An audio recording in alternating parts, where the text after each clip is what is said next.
Stripjack by Ian Rankin. Dramatised by Chris Dolan. Part 1.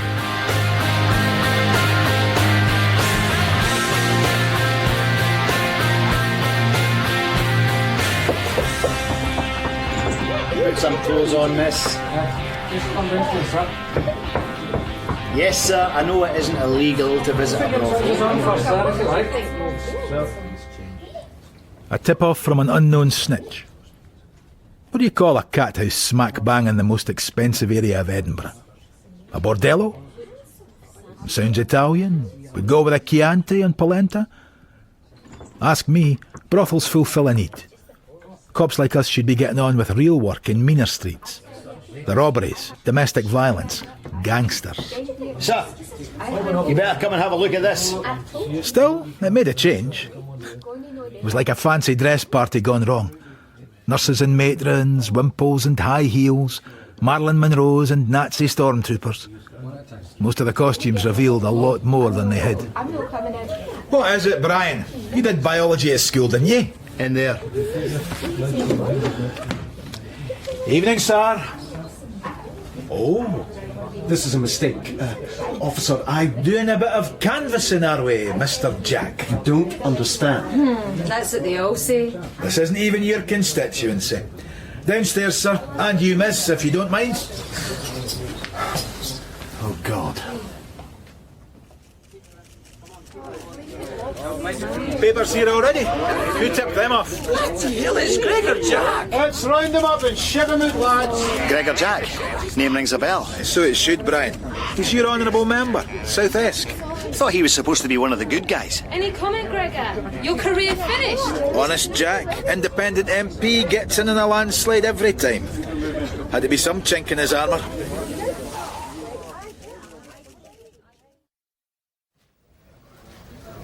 Rebus. Didn't expect you to come in this morning. Late night for us all. Busting Newtown brothels of an evening seems to energise me, sir. Hope you sent out the bad boys home with their tails between their legs. Usual scare tactics. Best get an AIDS test done, sir, and your wife. Meanwhile, the girls get themselves a record. Morning. Brian, it's what Patience calls the phallocentric society. The what? My. You and Patience have fun of an evening? Me and the missus just watch one foot in the grave. I had my way, I'd lock them all up. Hooers and customers alike. Including Gregor Jack. Same treatment as the rest of them. Not a mention in the papers this morning. Too late for them.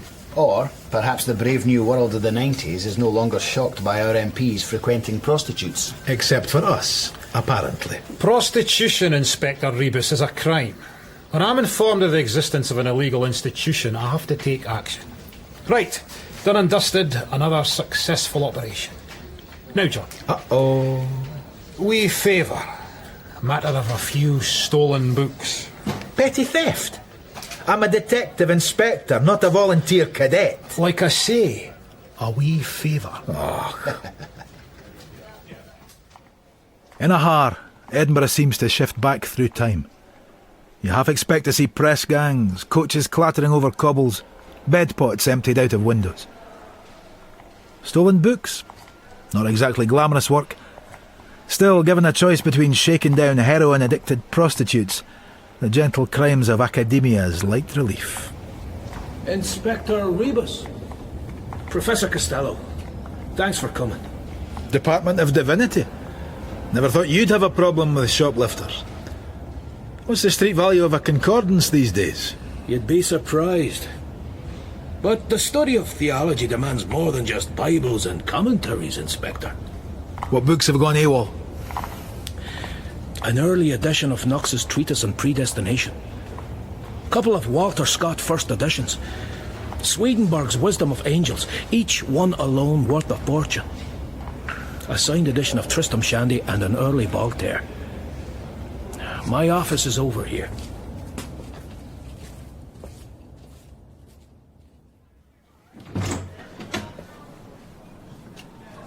Door not locked. Please, take a seat, Inspector. The books were stolen from here. I thought I was amongst friends. Shouldn't precious books be in the library? Books are to be read, not filed away in a vault. So someone just came in here, took an armful of books and waltzed off? Apparently. Are you a reader, Inspector? Truth be told, I'm a buyer. Compulsive. Never seem to get around to actually reading many of them. Now, not all these books look valuable. Your burglar knew what he was looking for. That appears to be the case. I'll make inquiries. But lock your door from now on, sir. They say lightning never strikes twice.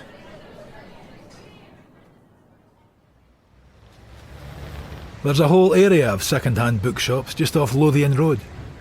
From the outside you'd think they were full of junk, but I've seen a few prices in there that'd frighten the French. I admit my mind wasn't on the job.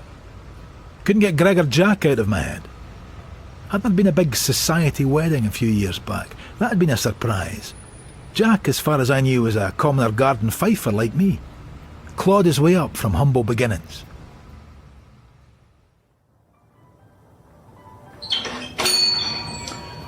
Morning! Inspector Rebus. Trying to track down some stolen books. Thought you might be able to... Afraid I'm just about to leave. Vanessa, help the inspector out, will you? Are you the owner? Perhaps if you could give me a minute. Sorry, but I really am dreadfully late. Vanessa here knows more about the day today than I do. Charming. Oh, that's him on a good day. Stolen books? Anybody been in trying to sell you any? How would I know? Do you have a list? Hang on to it. Ronald couldn't afford any of these, much as he'd like them. Ronald being Mr. Talk-a-lot there. That's him. Where were they stolen from? The uni. Edinburgh Uni? Round the corner? They'd hardly bring them here then, would they? Have to start somewhere. I'll keep an eye out. Oh, do you know anything about that raid last night? Raid? A brothel, apparently. In the new town? A rumour is they caught Honest Jack in there. Dirty beggar. You're a bit young to be scandalised, aren't you? That's his nickname. Beggar. That's what Ronald calls him. Gregor Beggar. Your boss knows Mr. Jack? At school together. They co-own this shop. Wouldn't have thought they'd make much money out of this. And the shop's not where the real action is. It's buying and selling behind the scenes. You give that list to Ronald, then, if he ever stands still long enough.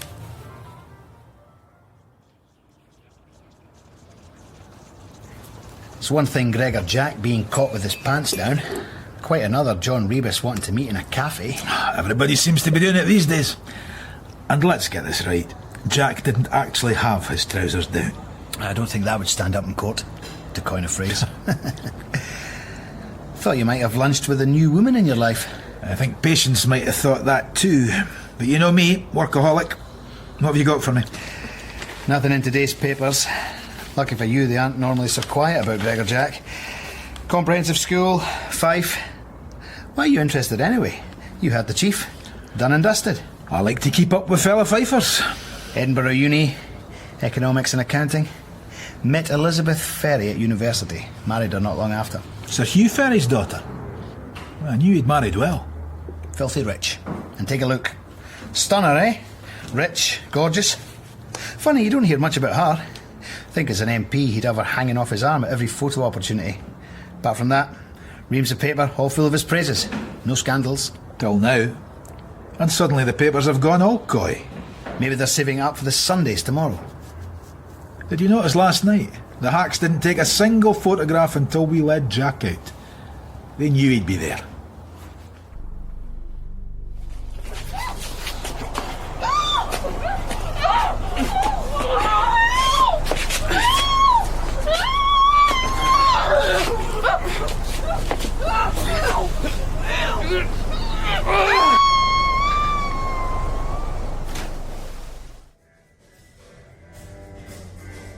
Woke up, got out of bed, and realised I should have been staying over at Patience's place.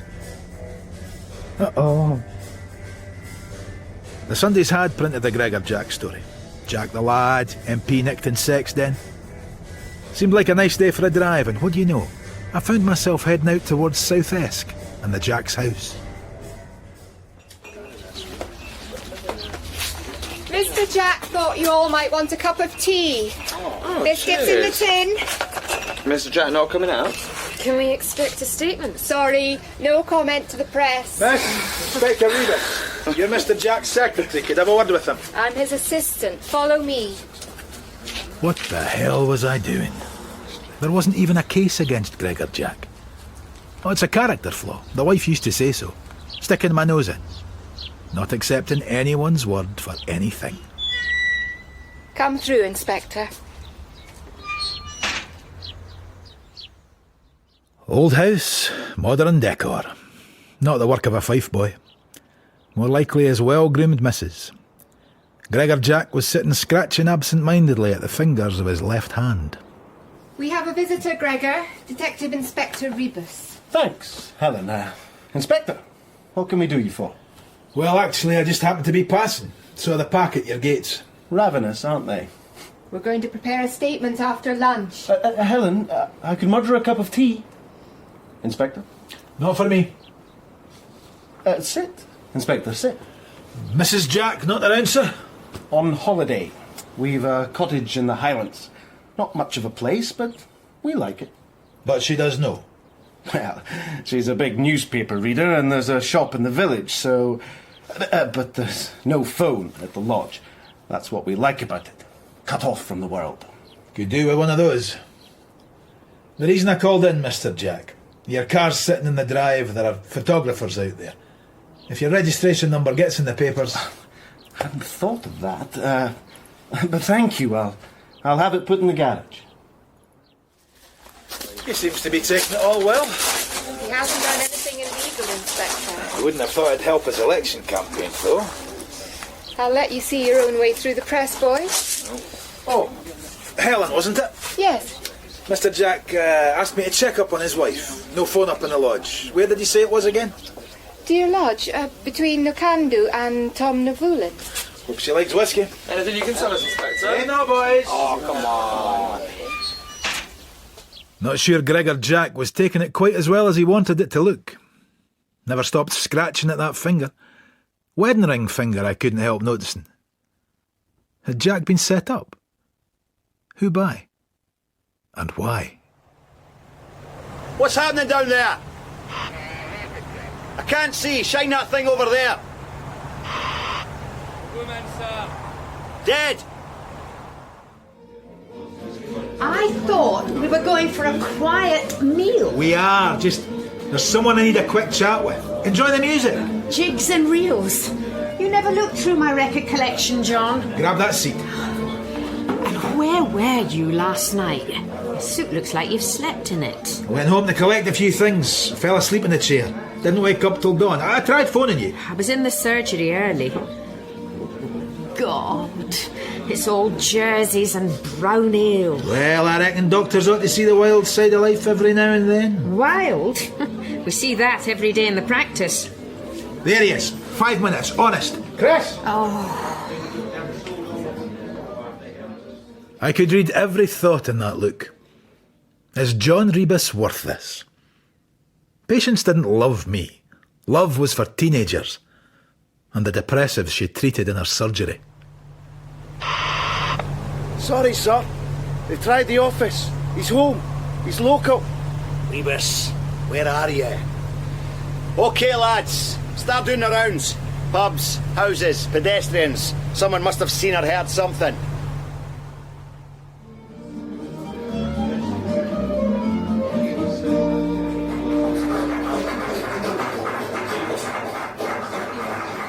You're as nippy with a bow as you are with a pen. Almost had me dancing there. John Rebus. How's Scotland's Young Journalist of the Year doing? Never had you down for a folkie. Every incredible string band album ever recorded. Even listened to them sometimes. Between the Stones and Frank Zappa. Let me guess. You're looking for information. Let's sit over there. Back in a minute, lads. I'll keep you long. Got a hot date myself. Tasty. What? She blind? Ah, very good. What's the dirt on Gregor Jack? On his Jack? Dirt? Well, hits the bottle a bit. He looks innocent, but Never did anything in his life that wasn't premeditated, including capturing Mrs. Jack. How so? He checked her out when they were at uni.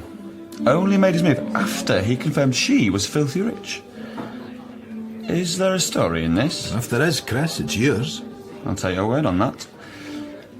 They're an odd match, Gregor and Liz, like fire and ice. She's the proverbial wild child. Parties, booze, drugs, orgies, the lot. The Jack's friends are a pretty fast crowd. Any names? Old school friends of Jack's, mostly. One of them run a bookshop by any chance? Ronald Steele, Suey Books. Funny name for a shop. Then there's Rab Kinnoul. The actor? The same. Then Andrew McMillan. Macmillan? Does it ring a bell? It should. Very successful something or other. Then one day, went off his head. Toddled home and sawed his wife's head off. And they never found the head. What happened to him? Some high security asylum? That new place. Duthel, in the Highlands. Duthel? That's near Deer Lodge. What? Oh, nothing. That story comes to anything. See if you can find out who tipped off the papers about the brothel raid. That's where your story will start. Springtime in Edinburgh.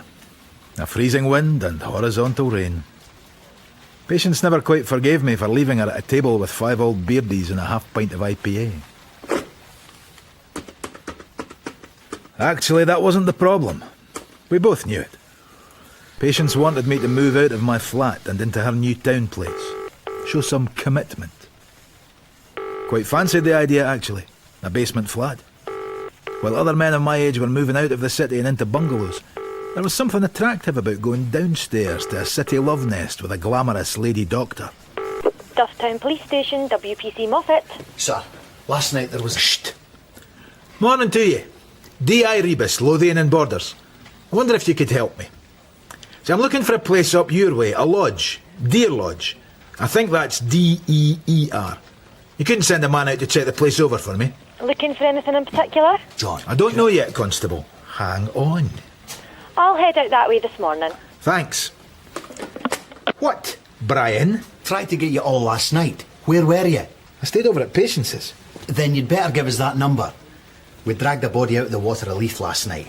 Watson is gunning for you. Well, sadly, nothing new in either of those. Male? Female? Suicide? Where the hell have you been? Off duty, sir? What the hell were you doing at Gregor Jack's place yesterday? Who's been telling tales? He's a bloody MP, guilty of no crime. Well, I happened to be passing. Passing? I just can't get rid of the thought. The very night we raid a brothel in Edinburgh, Gregor Jack happens to be there. Unlucky or what? Yes. Well, Sir Hugh Ferry's wondering the same thing. The father-in-law? Instructions from above. Sir Hugh's in the policing commission. Any way we can assist Gregor Jack and his wife, there'd be brownie points. For once your nasty habit of nosing into matters that don't concern you might have paid off. But from now on, tell me when you're just passing. Sir, William Glass is downstairs. In a minute, Sergeant Holmes. I won't be passing anywhere now that we have a murder on our hands. I take it, Sergeant Holmes, we are talking about suspicious circumstances. Looks like she was pushed in the river after she'd taken a bit of a beating. We have a suspect. Never you mind about the Dean Bridge woman, Rebus. Holmes here will look after that for the moment. You stay close to Honest Jack. But, like you said, there's no crime there, sir. There's power. And crime or not, didn't it stop you snooping around yesterday? Something's not right. Who tipped you off about the cat house? Can't tell you that. Well, that's so. And how come the papers knew? I want you to keep a cap on the Jack business. Not stir up a hornet's nest. Find Mrs. Jack. Get her and her husband holding hands, and her father will be beholden to us all. Holmes, get a confession out of this glass joker. Sir. Oh, and Rebus. Front desk of a list of private book collectors. Can't you give that to someone else? Might be interesting. The rich and the famous. That TV actor Rab Kinnoul, he's on there. Kinnoul? Actors can read too. Some of them. The Dean Bridge murder's all but wrapped up. They don't need you. You've a Dean Bridge suspect? Already? We landed the body before 8 last night. When I couldn't get you, I ordered a door-to-door. And you just happened to pick up the killer? What, he come running up to you and confess? Almost. Whoa. First, we know who the victim is. Not yet. No ID, no purse. Young, late 20s. But a barmaid told officers this guy had been in her pub earlier, saying he'd thrown someone in the river. Oh, aye. He was out his face, so they didn't take him seriously. But when the woolly suits reported the drowning, she deserved worse, this guy told the whole bar. They all do. William Glass. We picked him up a few hours later, still in the vicinity. Matched the description. Convenient. Let's go see him then, eh? We wrap this up quick. Everybody's happy. Except maybe the woman that got chucked off the bridge.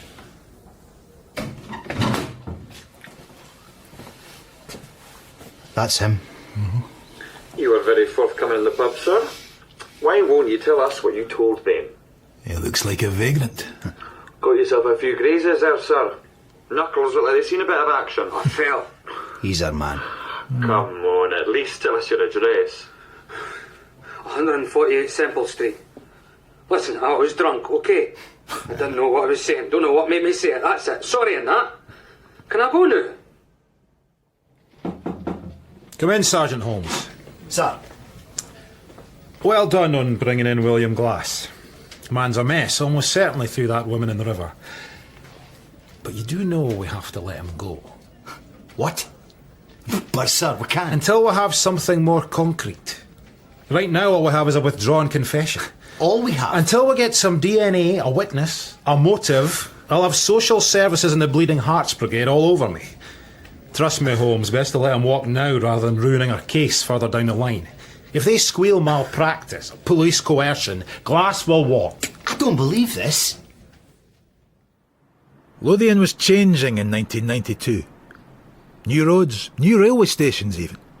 New kinds of people doing new kinds of jobs. Edinburgh was growing, swallowing villages. People weren't moving into Edinburgh. Edinburgh was moving into them. Rab Canoe, professional hitman. Well, on the box. Made it big in London and LA, but kept a place in Scotland. And some place it was too. Inspector Rebus, come in. Thank you.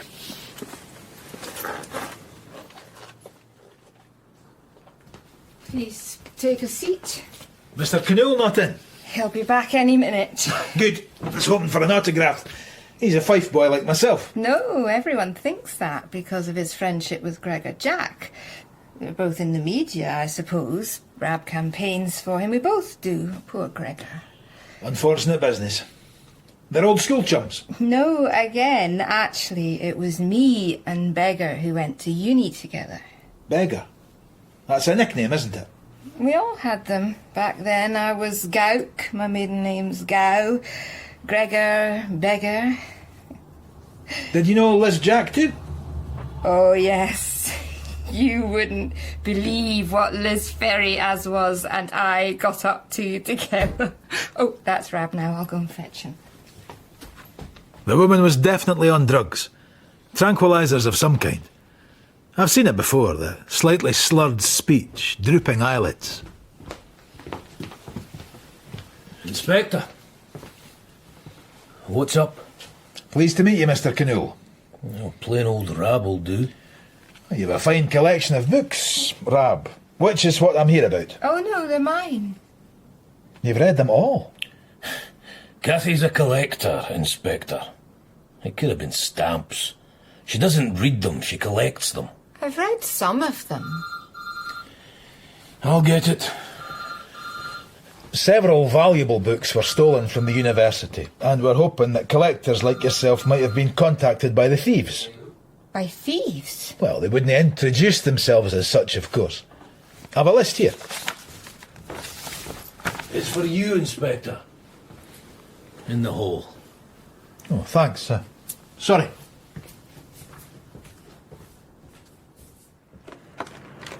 Hello? Hello? Hello? Hi, hello.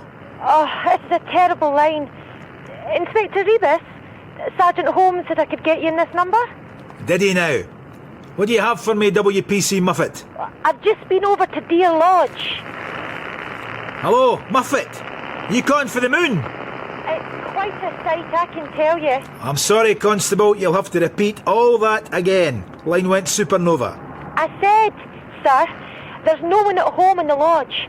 But looking through the windows, there's obviously been a bit of a rave-up. Bottles, ashtrays, place is in a right mess. Do the neighbours know anything? What neighbours? Nearest one's over a mile away, other side of a mountain. All right? Thanks, yes. Sorry, they gave them your number. Ah.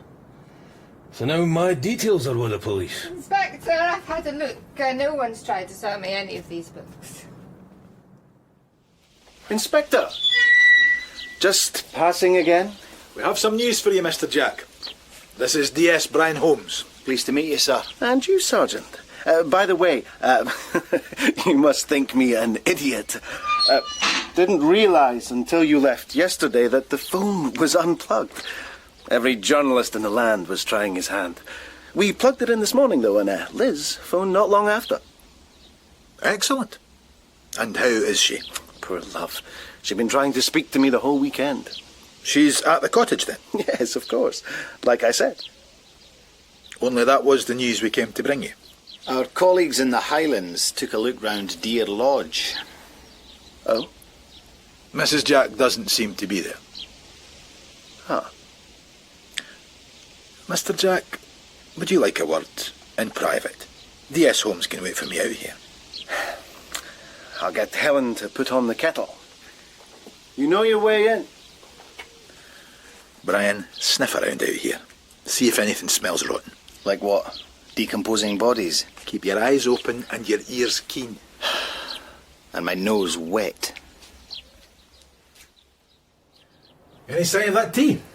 Actually, I could go a half. Can I offer you a whiskey, Inspector? You can. I've just clocked off. I want to get things straight about my wife, Inspector. Just so's we both know the score. I am worried about Liz. Sorry about it there. I'm so used to, well, I suppose, covering for my wife. Cheers. Covering, Mr. Jack. Helen calls Liz my liability. Personally, I think that's going a bit far, but she is a bit of a party girl. That's her charm. Would she have seen the newspapers? Has anyone in the country not? And she hasn't got in touch. Wasn't that a bit strange? I don't know. Liz is quite capable of laughing the whole thing off. Then again, it might have embarrassed her. Either way, I would have expected her to call. Do you think, sir, it's police business? Ah, there's the rub. If I report her missing and she turns up, I doubt my stock is very high with her as it is. We could make a few discreet inquiries. Hotels. Expensive hotels. A list of friends might help. I've got one right here. A good luck card? Maybe good luck is not quite the right card. Don't think Willies do a sorry you got caught with a prostitute line. Suey. I'm guessing that's Mr. Ronald Steele. School nicknames that stuck. Gauk, Kathy Gow, now Mrs. Rab Canoe. All the signatures are written with the same pen. Yeah, I did notice that. Half these people live out of town. Impossible to round them all up, so Gauk, Kathy, she used to be a dab hand at forging. Who's that at the end? Mac. Andy McMillan. And what does Mr. Macmillan do these days? Why do I get the impression, Inspector Rebus, that you know fine well? He's in prison. A tragic story.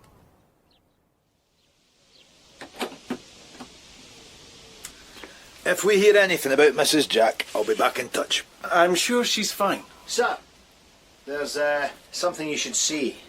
Round the back, in the dustbin. Ah, I didn't think you'd, Sir? What is it, Brian? Well, it's a bit, embarrassing. I can explain. I panicked. Just wanted to get rid of it all. In here. The bin concealed an odd little treasure chest. 2 video cassettes, their casings broken, tape flowing everywhere.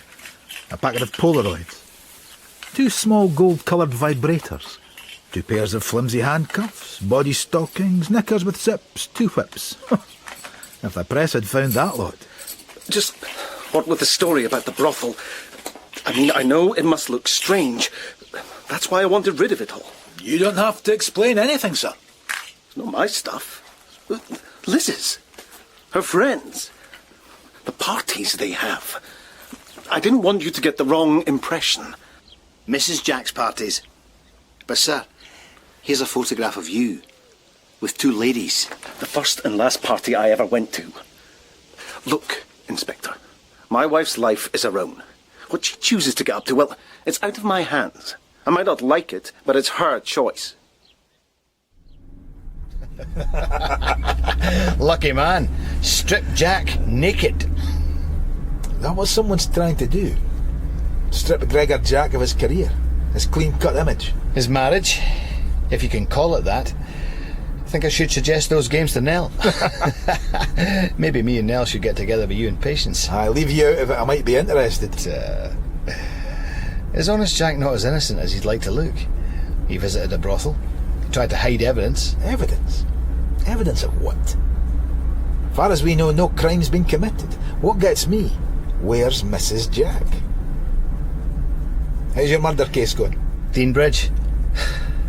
One little setback. I'm going to the morgue now. See what Dr. Kurt's come up with. Want to come? Yeah. Let's hear some of Kurt's gallows humour.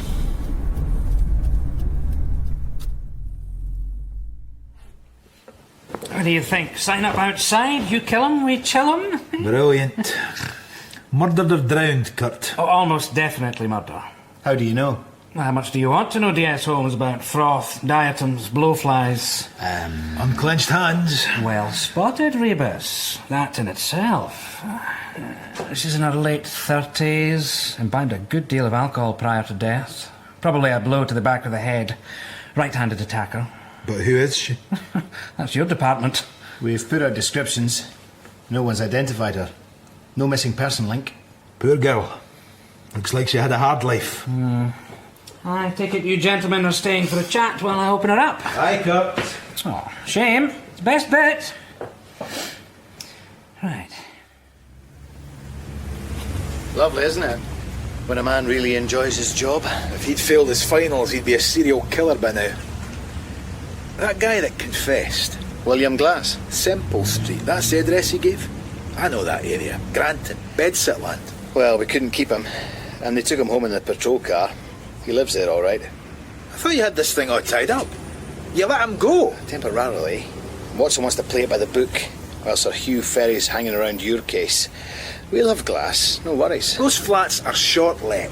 Tenants get their social security check, hand over half the cash to a dodgy landlord. Glass could disappear any time he liked. Any calls for me? No, sir. No one called in about dodgy books? Sorry. No Tuchters from Dufftown? No. Yeah. Half of policing's a waiting game. And while you're waiting, a list of the Jack's Circle. The Canools, Ronald Steele, Tom Pond. Have to check into him. Andrew McMillan. Fancy them knowing him. Barney Byers. You were right. Damn. William Glass. Uniforms went back to pay him a visit, and he's gone. Still registered with the landlord in Semple Street, but the place is empty. They've been searching everywhere. Granton, Newhaven, Leith. See what happens when I'm taken off a case? Wasn't my fault. Watson insisted. Let that be a lesson, kiddo. Never let the chief make you do something you know will end in tears. Glass might not be your man anyway. He is, and I let him slip. You ever heard of Barney Byers? What?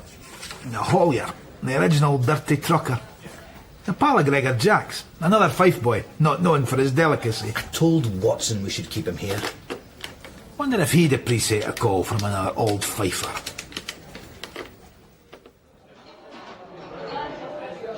Late. Some tube trying to knock me down 5% a £4 bloody contract. Told me I ran a lorry farm, no bleeding rickshaw. Willie, pint of diamond and give the filthier one too. Don't argue. Make it quick, I'm parched. Do we hear the chat like men frae Fife? Are you going to play Columbo on me? With a coat like that, you're halfway there, Inspector, if you don't mind me saying so. Wally, jugs over a roast beef sandwich? Not one. No, thanks. Hello. Pleased to meet you. Like to see a Fifer who's learned Edinburgh manners. Never got the hang of it myself. So, what's the story? It's about old Gregor sneaking off doing a brothel. Mr. Byers? That sandwich been there since yesterday? Never mind, leave it. Gregor in a brothel? Found that nearly as hard to swallow as a sandwich. It's his wife, Mrs. Jack, I actually wanted to ask you about. Liz? Isn't she a friend of yours, Barney? Oh, right. Saw her recently. A month back. A party up our lodge she has in the Highlands. I see you've heard about Lizzie's parties. Wasn't one of them. Oh, very civilised. Dinner, a few drinks, brisk walk on Sunday. No mamma kitchen. You prefer her other kind of parties? Only young once, Inspector. Mrs. Jack has disappeared. Can you think why, Barney? Get away from the publicity about her hubby. Or maybe she's wished some lucky sod off to Tenerife for a spotty pass. Then, now what are those phone calls? Phone calls? Anonymous.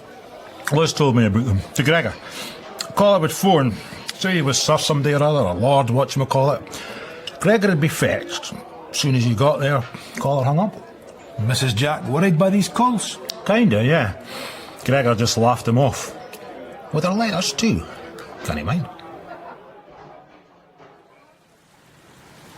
Early morning call. Better be good. A woman again. Drowned? Kurt's looking at her now. And guess who found the body? Kathy Canoe. How do you know that? Guessed. We're at the back of our house. Any signs of car tracks? The track's tarmacked all the way. Nothing. Where does it lead? Peter's out into a farm track. We've men up at the farm now. Mrs. Canoe? In the house with the WPC, drinking sweet tea. Well, don't let her take too many downers. And her famous husband? Went off on business early this morning. That's why Mrs. Canoe went for a walk. Says she always goes for a walk when she's on her own. Let's have a look. When shall we three meet again, eh? Blasted Heath and all that? Morning, Dr. Kurt. Accident or suicide? Oh, tut-tut. A snap decision. Granted, this woman hasn't been in the water for as long as the last one, but a day at most. But with all the debris, she's taken a bit of a battering. Lucky she was found at all. Her wrist caught in a branch. Otherwise, she'd have been swept down to sea. No identification on her body. Rings on her fingers.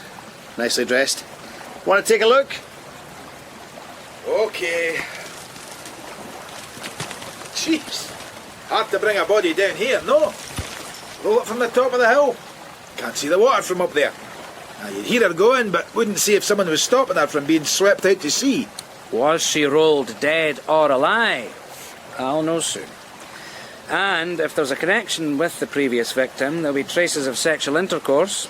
The Dean Bridge victim was raped. I can't say that. Just sexual activity. Oh, and I've let the killer roam free. If Glass was the killer. 2 female victims, both dumped in water. But this woman's a different class. Can I see her face?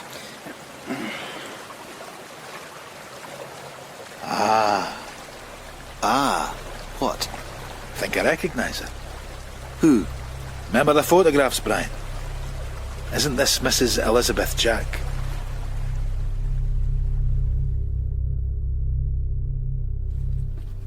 Dufftown? Isn't that out of your jurisdiction? Global village patients. These days we cooperate with China, Argentina and even the Highlands of Scotland. Should have got a phrase book. But why Dufftown? The Elizabeth Jack murder? Shh. Pillow talk. You're not supposed to know anything about that. Anyway, we don't know it was a murder yet.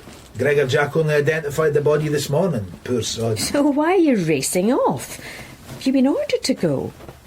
Or are you doing your own thing as usual? Liz Jack's dad is Sir Hugh Ferry.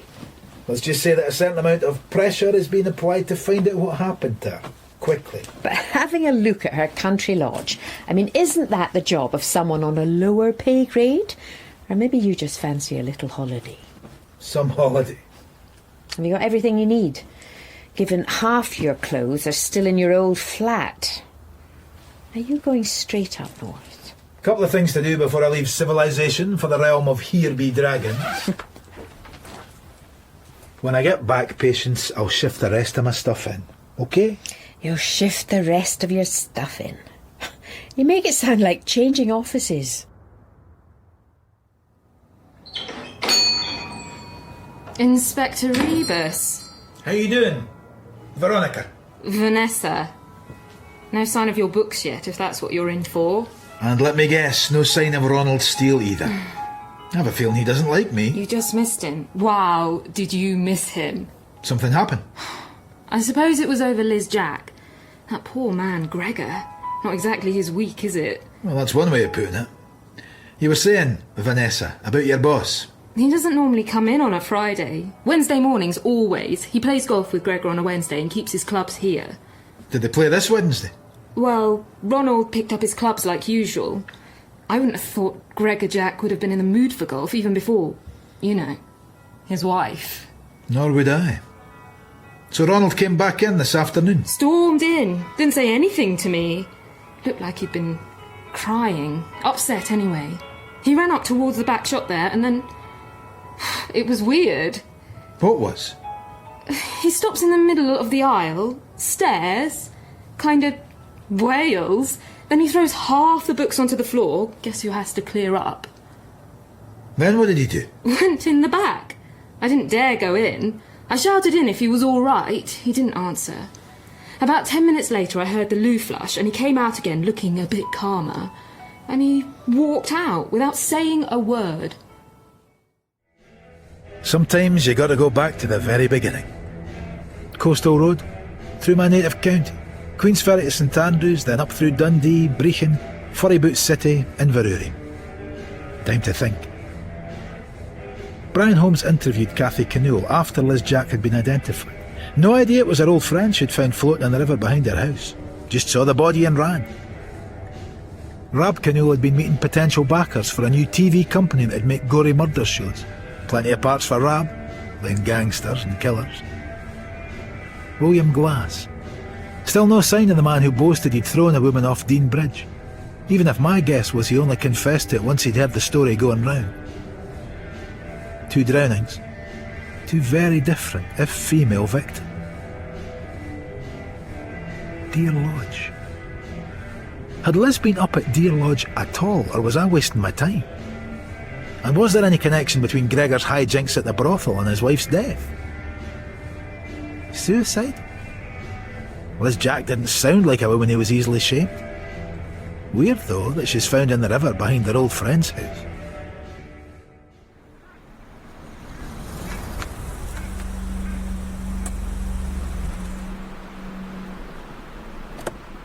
Inspector Rebus.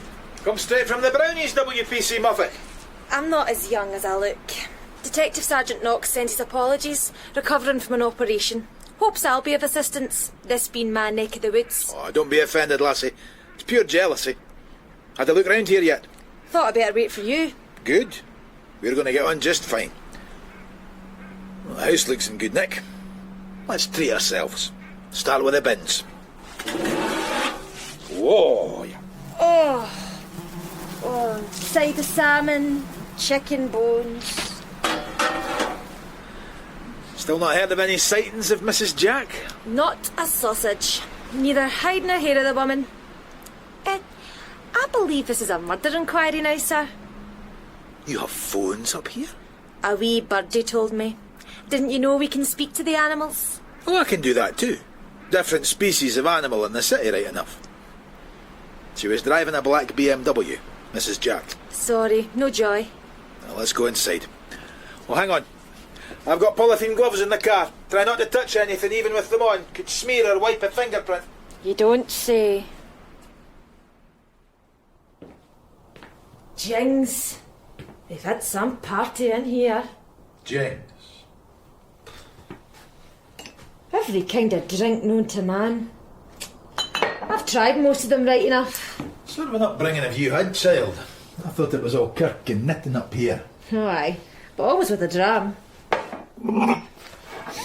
Wine? Decent claret, I reckon. What do you think, Muffet? I wouldn't know, sir. Wine's for sissies. I do recognise a good malt, however. Champagne bottles, Armagnac. Heavy smokers. And messy ones. This is a nice house, sir. And look at that suite. And the carpet. They stubbed their ciggies out on them. Clapton, Fleetwood Mac, oh, the good stuff. Peter Green. Ah, none of them play jigs and reels, whoever they are. 60s never make it to your granny's healing hame. Only the mind-bending drugs, sir. Opera, Don Giovanni, Figaro. I think I know what this is. It's a compact mirror. So, you have a mother constable. No. This. Cocaine. Let me see. Jings, you're right. Though it breaks my heart to see poor innocent lassies be so worldly wise. We don't get much cattle reaving up here anymore, sir. Touché. So, a party. How many people do you think? Half a dozen? A lot of booze for 6 people. Come on. Kitchen.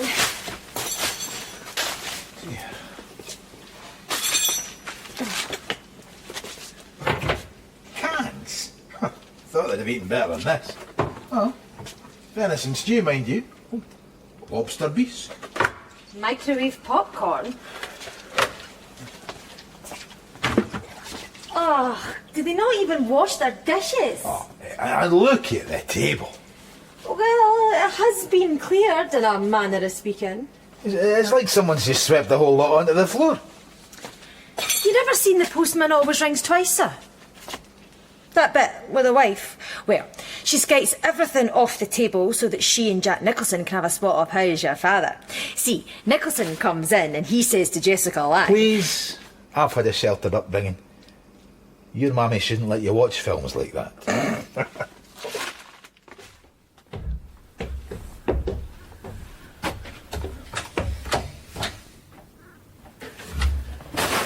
Small bedroom, more mess, more booze.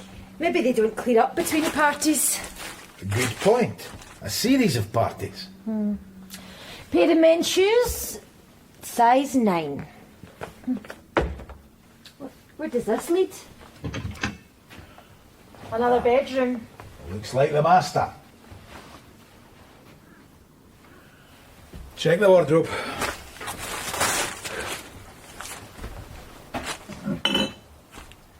There are some things you can't cover up with lipstick and powder.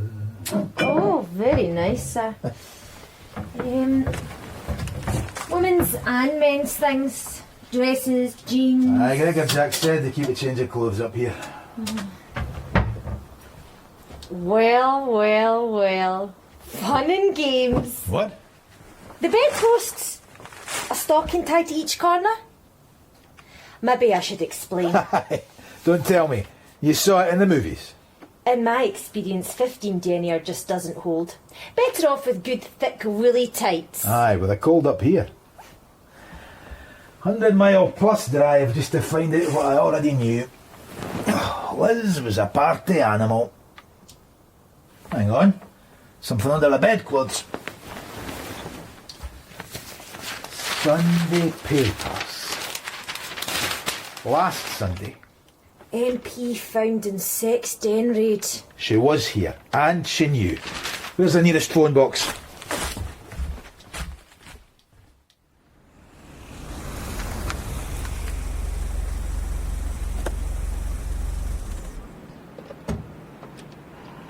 That was a good half-mile drive. Worth it. Wait till you see this. Good grief. A carpet. Flowers. Mrs. Corby, in the farmhouse over there, looks after it. It's her pride and joy. She cleans it every day. There's no chance of prints then. It's better kept in my flat. When can I move in? Who the hell was that? Mrs. Corby's son. Boy racer. Can't say I blame him, really. Not much for teenagers to do round here. They don't all turn out pure of mind and body like me, Inspector Rebus. Yeah, right. I've had it for one day. I'll talk to Mrs. Corby in the morning. Early to bed now, Muffet.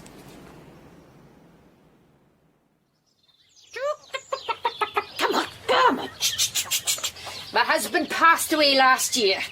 Whew, come on. So now, well, there's just me and Alec. What? Running the whole farm?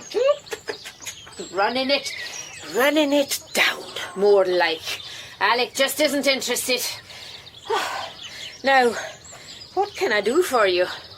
I notice you keep the phone box sparkling, Mrs. Corby. I do my best. You can see it from the window there. I like to keep my eye on it.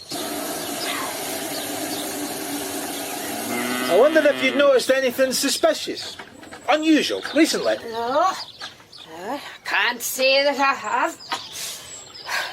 I go to my sister's for the afternoon a couple of times a week, so I could have missed something, but... What about your son?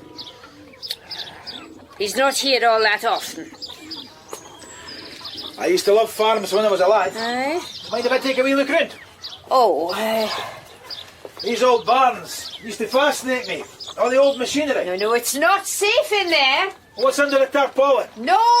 It's an old tractor. That's Alec's property. Dear me, Mrs. Corby. This is just what I've been looking for. He's a good laddie. Really. He doesn't mean any harm. A black BMW. Listen, And do you know who that car belonged to, Mrs. Corby? No. The very woman I was asking you about. Mrs. Elizabeth Jack, the MP's wife. Oh. Found murdered 2 days ago. You're in keech up to your chin, son. Start at the beginning and leave nothing out. You got any paracetamol? I've got a hell of a head on me. That's what drinking does to you. Tell us everything, Alec. You'll get rid of that headache. The car was in the lay-by. You saw it from your window? Aye. Did you see the owner? No. Oh, you've the gift of the gab. You know that, son? There was another car too for a while. There's a couple in it, arguing their heads off. Well, what were they arguing about? No idea. Then what? Well, that car disappeared. The BMW was still there. Then another car turned up. How do you know it was another car? Not the same one returning? It just was. What makes were these other cars? Only really looked at the second one. I didn't notice the make. Colour? Blue. When the second car turned up, what happened then? More shouting. Then it went quiet? Next time I looked, it was only the Beamer again. And when it was all quiet, you took a wee wander down, just in case there was something worth seeing or stealing. The keys were still in the ignition. Aye. So you drove it up to the barn? Finders keepers. You thought the owner was never coming back? I never thought about it. That's your story, Alec. Is there any chance of those painkillers? While Dufftown police checked out the boy racer's story and dusted the car, I reckoned I'd drop in on an old friend of Mr. and Mrs. Jack. Liz Jack was killed on Wednesday. The same day young Alec had heard a couple arguing in a lay-by. Who had she been arguing with? The same man twice? Or did she make a phone call and another man turned up? Turn off your engine, step out of your car. Welcome to Duffel Hospital for the criminally insane. Very hospitable. Inspector Rebus, Lothian and Border Police. I'm here to visit Mr. Andrew Macmillan. Macmillan, one moment. Bedlam. Set in the midst of the Scottish Highlands. Lowering and forbidding. A place where terrible things had happened. Massacres, forced migrations, blood feuds. Weren't there even tales of cannibalism? And where a good friend of the Jacks was kept under lock and key for cutting off his own wife's head. Perhaps good old Mac could throw some light on more recent horrors. This isn't Bedlam, Inspector Rebus. Those days are long past. But you're a secure unit, Dr. Forster. You deal with the criminally insane. You wouldn't know it looking at our patients. The majority of them have above-average IQs. Brighter than you or me. Mr. Macmillan. Been with us since Duffel Hospital opened. Making no progress at all until he came here. Now he's more talkative. ready, I think, to participate in some of our activities. I'm told he plays a mean hand at chess. But he's still dangerous. He suffers occasional panic attacks, but nothing like the frenzies he went into before. Now, why do you want to talk to him? Does he ever receive visitors? I'll check. For instance, from a Mr. or Mrs. Jack. Ah, that's why you're here. She was found dead in a river, wasn't she? Dreadful. It was on the lunchtime news. Said something about suspicious circumstances. The media just makes it up, Doctor. Mr. Macmillan has written to several MPs, and, yeah, Mr. Jack was one of them, but no visits. Only recent visitor was an Eliza Ferry. Liz Jack. Ferry is her maiden name. Last Saturday. Signed in at 3 o'clock, out again at 4:30. I'll let a member of the nursing staff take you to Mr. Macmillan. Knoll ward, this way. Knoll ward?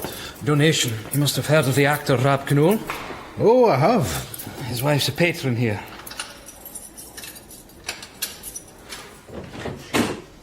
Stay at the door for a moment. Okay, Andrew.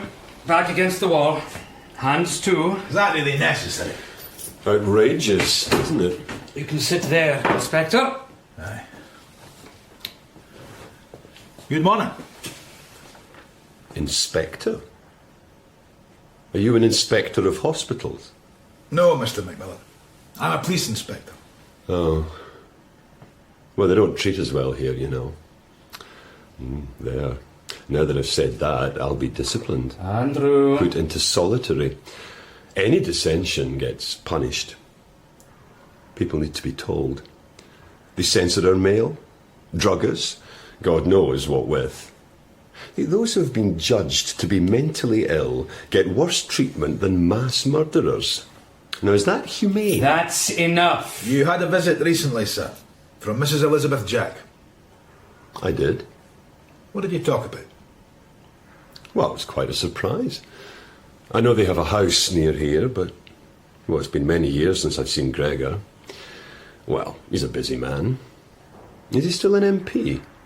Probably Prime Minister by now. Not quite. Is their marriage in trouble? Why do you say that? Liz told me she was on holiday up here alone, yet a man was waiting for her outside.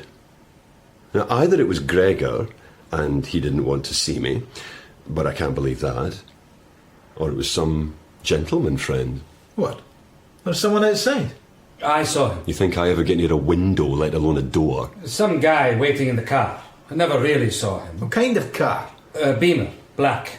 3 Series. The only rooms I ever see are this one in the punishment block. Cool it. This isn't a hospital. It's a warehouse. Yeah, then. Full of head cases, and they're the ones in charge. Mr. Macmillan, please. I took my wife's head off.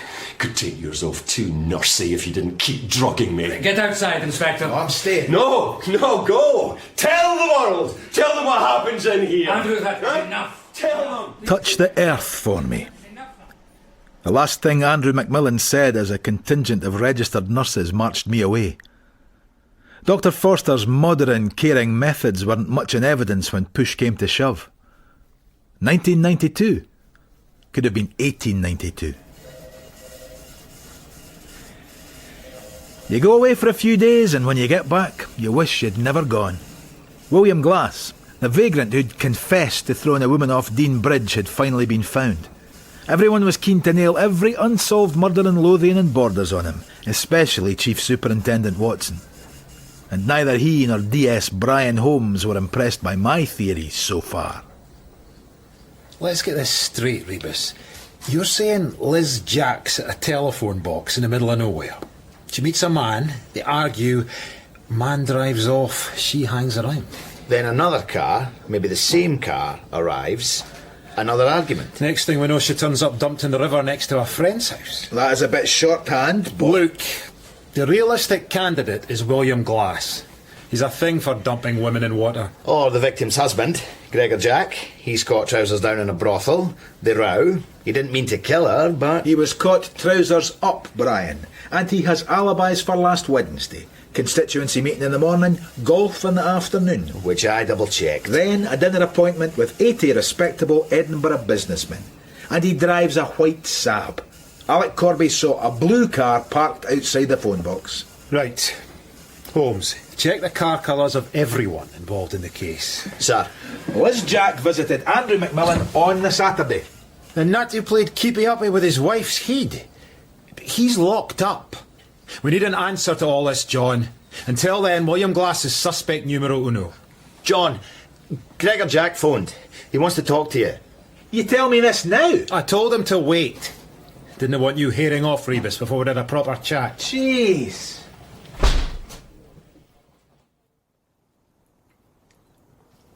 Gregor? Gregor, it's the inspector. It's all right, Helen. I'm just sitting, thinking. If you're sure. I'll leave you to it, Inspector. Thank you. What can I do for you, sir? I can't help feeling that if Liz saw those stories about me, and if they upset her, then maybe she did something. What if I'm responsible? No good blaming yourself.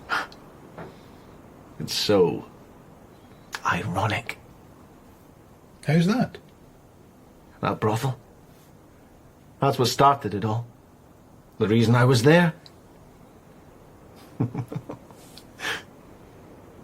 To see my sister.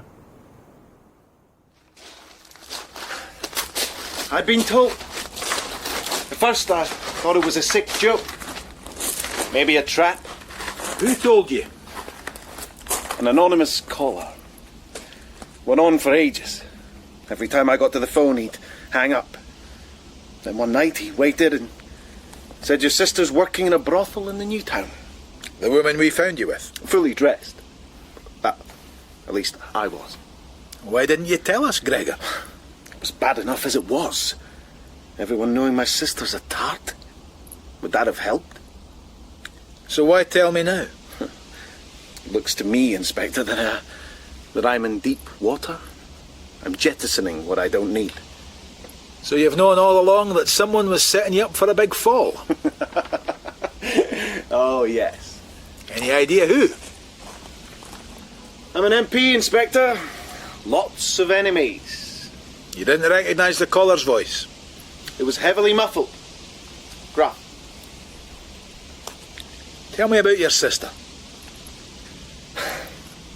Left home young. Vague rumours of London, a marriage, divorce. We lost touch. You haven't heard from her since? Why did you want to see her at all? Curiosity. Some vague notion of helping.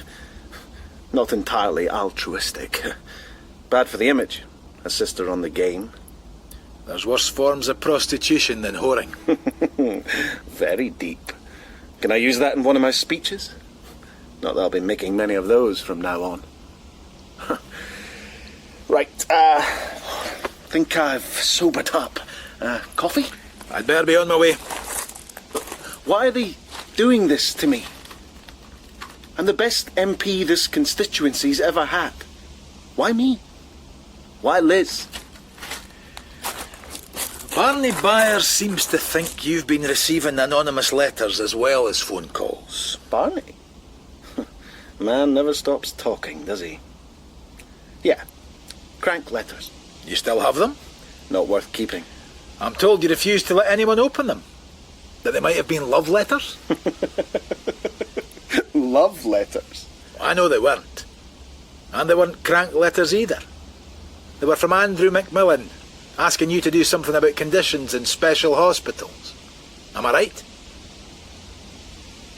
He wanted me to start a campaign. Imagine it. Why did you start this campaign, Mr. Jack? To help an old friend? The one who cut off his wife's head? Gregor, did you kill your wife? No, Inspector. I did not kill my wife.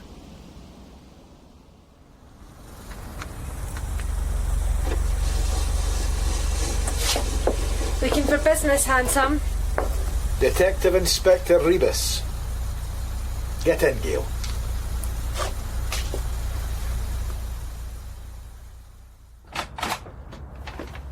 He shot me to the police. What else do you need to know about my family? He didn't shop you. You know the situation your brother's in, Gale. We were going to find out eventually. You knew Gregor was only in that brothel to see you. You never told anyone. Could have saved him a lot of grief. I don't owe him any favours. Oily git. He's got it made. The old dear's always liked him better than me. Gale... Ms. Crawley, to you. Miss Crawley, someone knew you'd be in the brothel that night.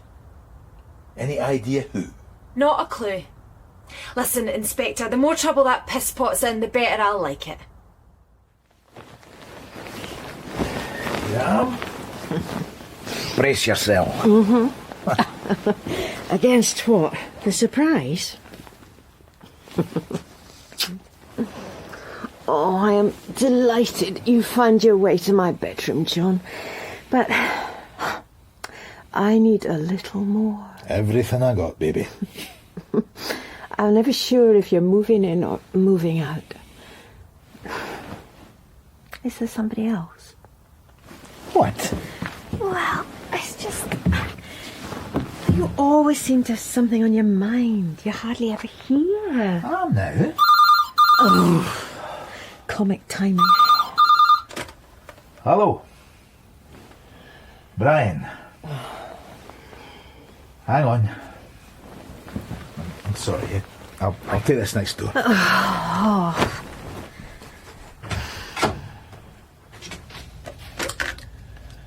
Thanks, Patience. Say goodbye to Brian. Oh, you're joking. He's confessed. But to killing Liz Jack as well.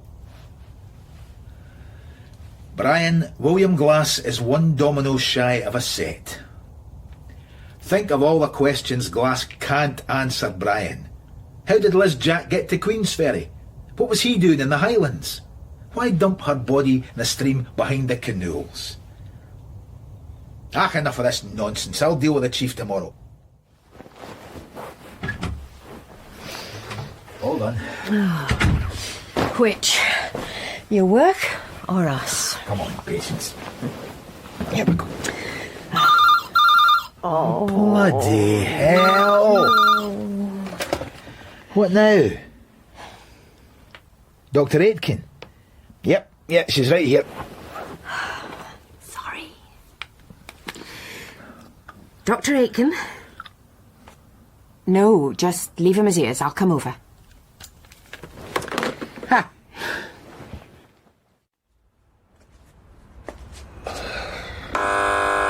Perfect morning for clutching at straws. Who knew that Gail would be working that night and set Gregor Jack up? Hello? Chris Kemp, how come your nameplate says V. Christie? My girlfriend. Who is this? Young journalist of the year, still on his scratcher at this time? It's 7 in the morning.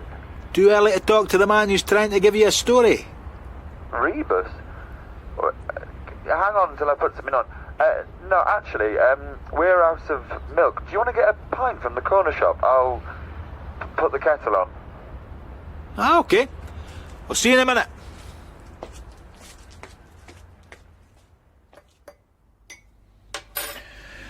So, what are you hiding from your old Uncle John, Chrissy boy? It's too early for your games, Inspector. A bit of blow at that kit? Or maybe some story you're working on? I just needed milk. Fair dues.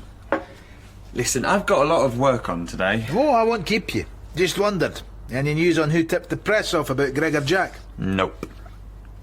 But it was a neat job. I mean, every paper thought they were getting an exclusive. Someone who knew how to get maximum exposure. Chris, I can tell you why Jack was there that night. Yeah? But first, are you holding something back from me? No.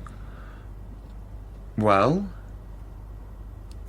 Someone told him his sister was working there. His sister? A prostitute? Wait, Gregor Jack's sister? Anonymous phone call. And Jack went along to see her. That's who we found him with. That was pretty stupid of him. You don't happen to have a name? Gail. Gail Crawley. Are you sure of this? Spoke to her myself only last night.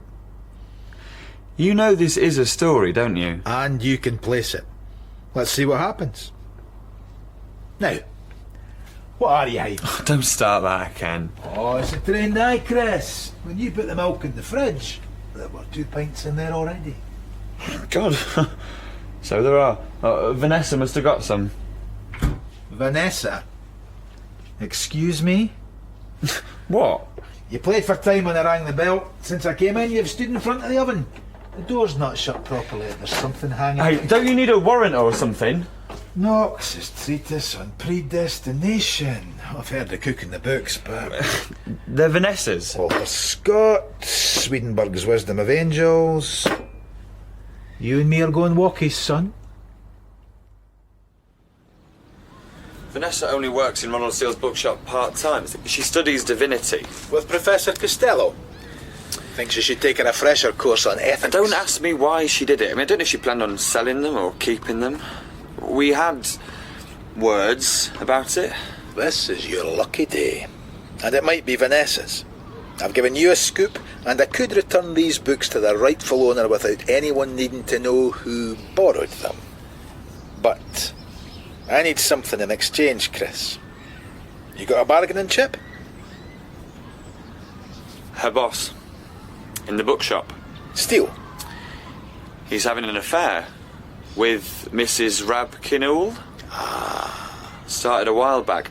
Our entertainment correspondent went to interview Mr. Kinnoul, but there'd been a cock-up over dates. He arrived a day early and found Ronald Steele there.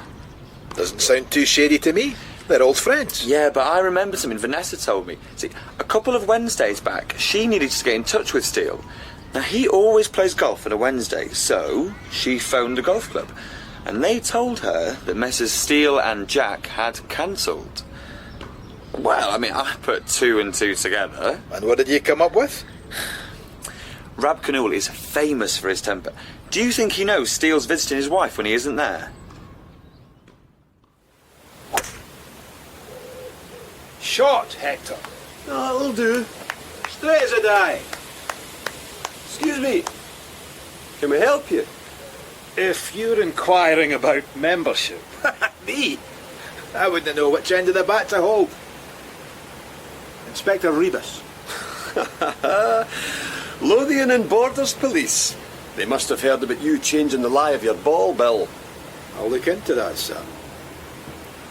I was wondering about a regular game that's played here every Wednesday. We're retired, Inspector. Here more than's healthy. Most Wednesdays, certainly. The Mr. Steele and the Mr. Jack. You'll get Bill here on his high horse. How so? They book and never show the pair of them. And gets away with it because he's an MP. Sometimes Jack turns up on his own and plays, but not very often. What about last Wednesday? No show. Not for the last few Wednesdays. Other people could be getting a game, but... Is the club's boss man around? My station checked that Mr. Jack was here. Oh, I can tell you what happened there. See, they'd have asked if he was booked to play, which he was. Malcolm, the club secretary, likes to respect members' privacy. Oh, does he now? Well, tell Malcolm he'll be hearing from us. Gregor, it's Inspector Rebus. Inspector, what can I do for you now? You can go, Helen. I don't think Mr. Jack will want his assistant here at the moment. Gregor? Do as the inspector says, Helen. Fine. If you're sure. You told me you were jettisoning what you don't need. I take it you felt you did need the alibi of your golf game. Sorry, what? You didn't play golf for Ronald Steele last week, did you? Do I need a solicitor? That is entirely up to you, sir. I just want to know why you lied to us. Friendship, Inspector. Between you and Ronald Steele? Good old Suey. And his women. I'm his cover. If anyone asks, we're out playing golf. The odd time we are, but mostly I'm covering. Not that I mind. It's quite nice, having some time to myself. I go off on my own, walking. Thinking. And exactly where did you go walking and thinking last Wednesday, sir? I think I ended up in Eyemouth.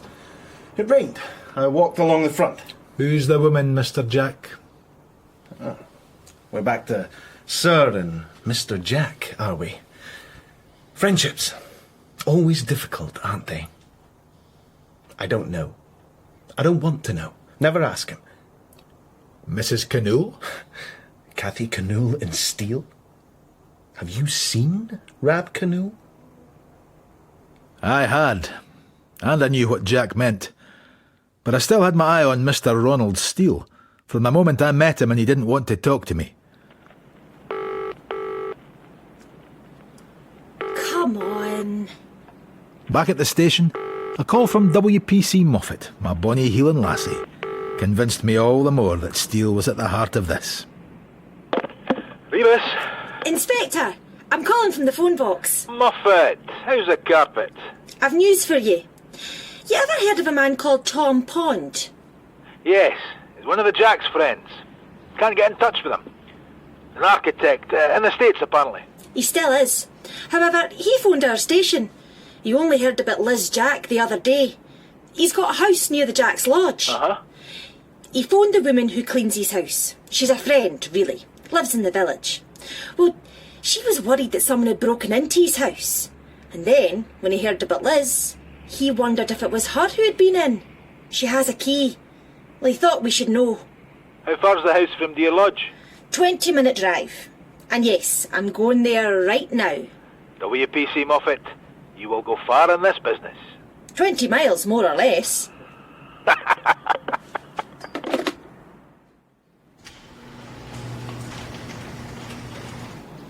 Mr. Steele! Looks like I just caught you. What? Inspector Rebus, Mr. Steele. Oh, look, Inspector, was it anything important? It's just I'm meeting a customer. I've already overslept. Nothing too important, sir. Just we found your alibi for the day Mrs. Jack was murdered as a pack of lies. Nice car. Citroen, no? What colour would you call that? Green? The blue-green? What? I don't see... You know about the golf. It's bound to come out sooner or later. I've found in my long years that non-existent golf fixtures tend to come to light during a murder inquiry. There used to be a weekly game. Then I started seeing someone. I explained the situation to Gregor. It was his suggestion we tell everyone we were playing golf. Well, a jealous husband was involved, Inspector. And were you with this woman the Wednesday afternoon in question? Yes. And will she back you up? Not a hope in hell. Because of the husband? Afraid so. I suppose I'll have to go down to the station. Perhaps if we just get out of the rain into your garage, sir.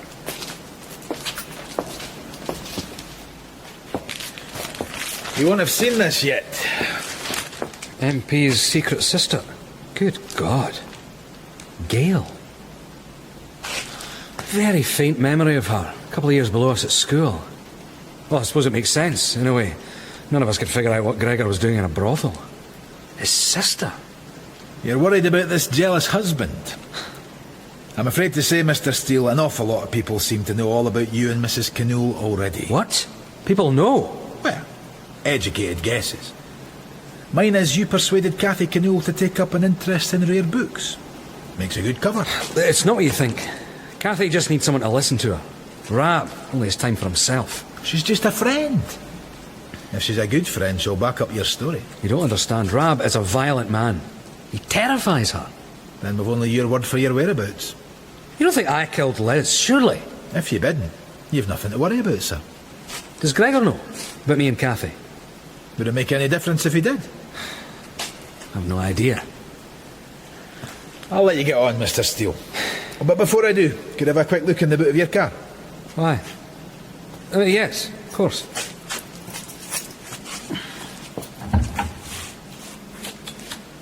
It's a bit muddy, isn't it? Well, we know it's not from golf clubs. Well, I go walking. Perhaps after all it'd be better if you came down to the station. I'm under arrest. I just want to make sure we get your side of things, Mr. Steele.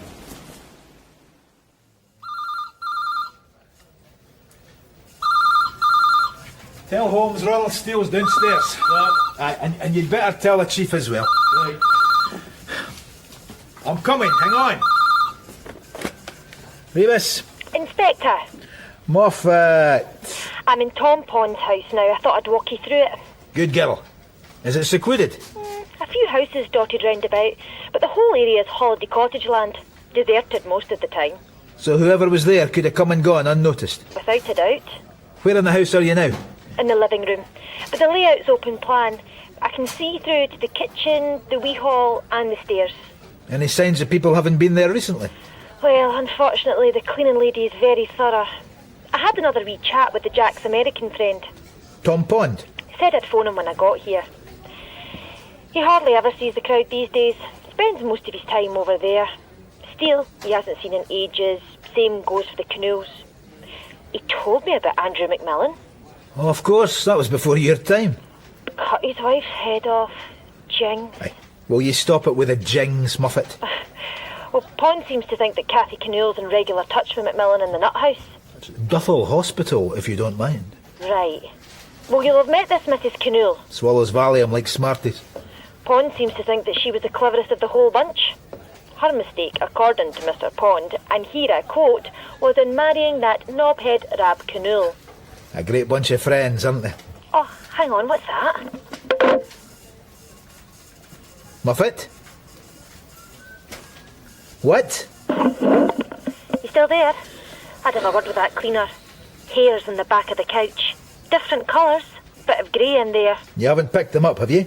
Inspector, I have gloves on. That's a girl. Ah, what? Rebus.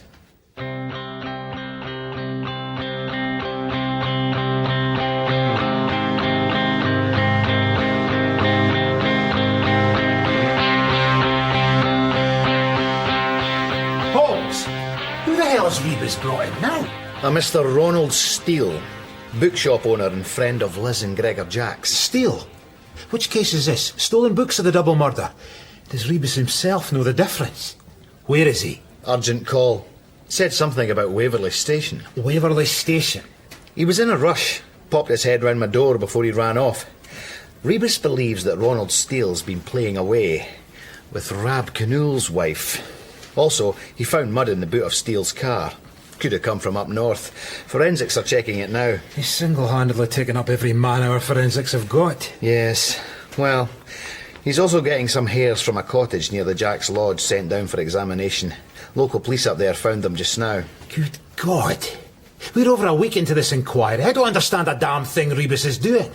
Secret lovers, assignations, holiday cottages, a barrel load of yuppies. No blind thing about murder. I'm going to interview Mr. Steele now, sir. Wasting your time. Rebus can get on a train to darkest Devon and never come back. We've got William Glass downstairs, who's confessed to both murders.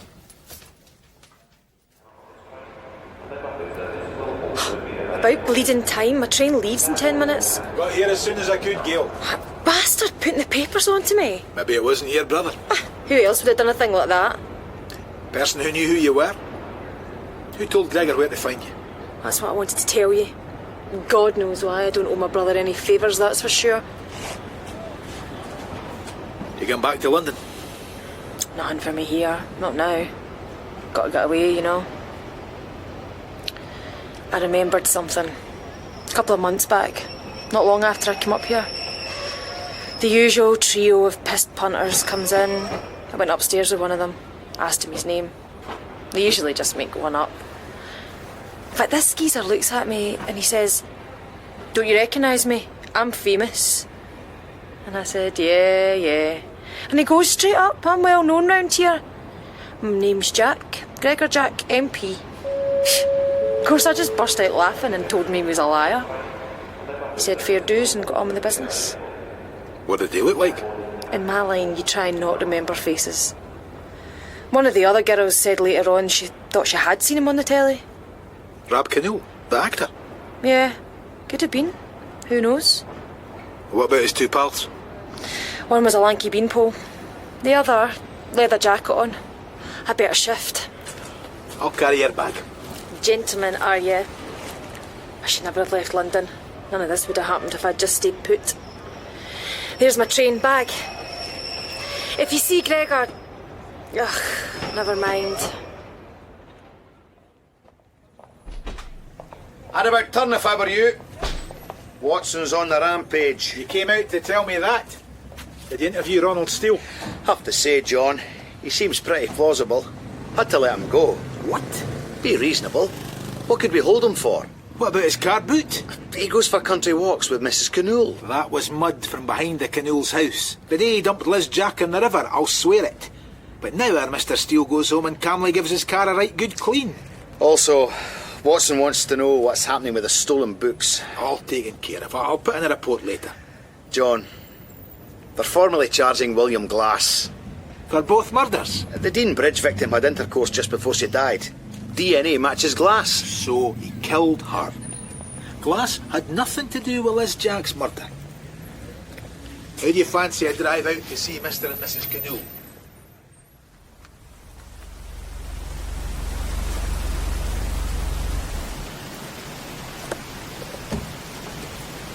Quick dash for it. Ready? Go. Doors open. Never mind ringing then. Whoa, hey. Mind me to get a transfer to Barbados. Mr. Canool! Hello? Hello? Bastard! John, look out! Hey, Kathy! Aye, I've got it! Get off me! Mrs. Canool! Calm down! Bloody hell. What did I do? She hit her head. He's blacked out, I think. She's out cold.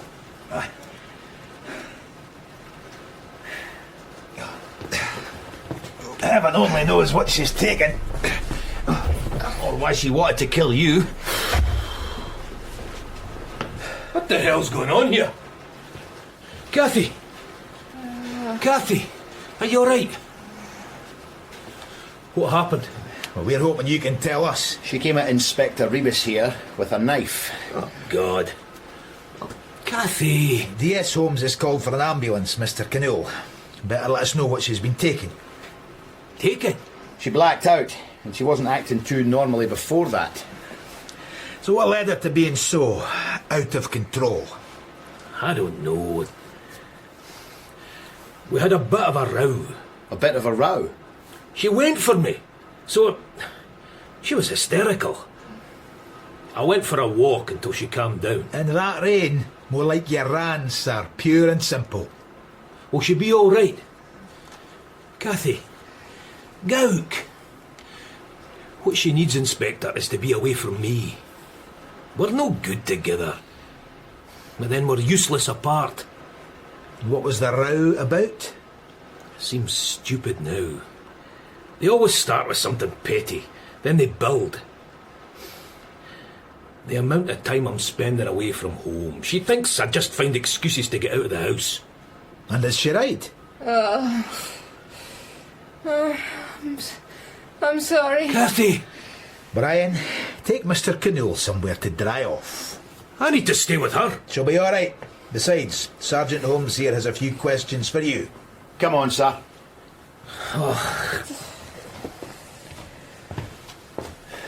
Hey, Kathy.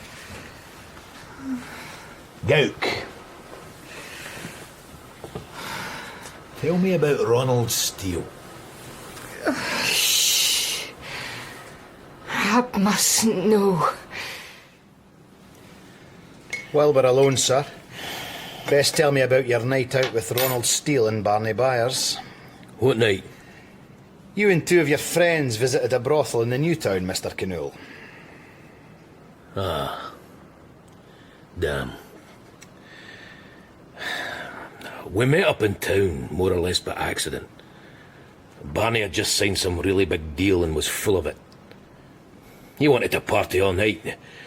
He mentioned the place a couple of times, but Sue and I weren't into it. But you know how it is. A few drinks, me and Sue drowning our sorrows, Barney larging it up. Drowning your sorrows? Me after another row with Gouk, and Ronald's always in a funk about some married woman or other.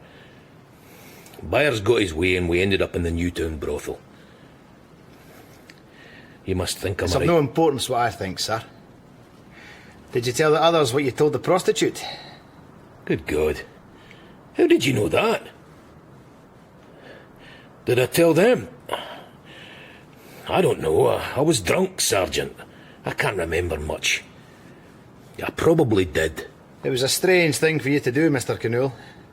Introduce yourself as Gregor Jack MP to a prostitute. Drink again. I don't know why I did it. It seemed like a laugh at the time. And Gregor being that smug and wholesome. Inspector, you've to go out to Mr. Jack's residence. His lawyer's requested a meeting. Oh, no. Pointless exercise. Some overpaid scrivener putting a gloss on our MP's mucky little transgressions. Heard it. Want me to go? Aye, if you wouldn't mind, Brian. I've got to think. Sir. Had to get this straight. Ronald Steele and Liz Jack had been lovers. Last week she headed north, he followed. The place was a tip from the last party, so they move into Pond's cottage. Sunday newspapers. She finds out about hubby's apparently naughty night.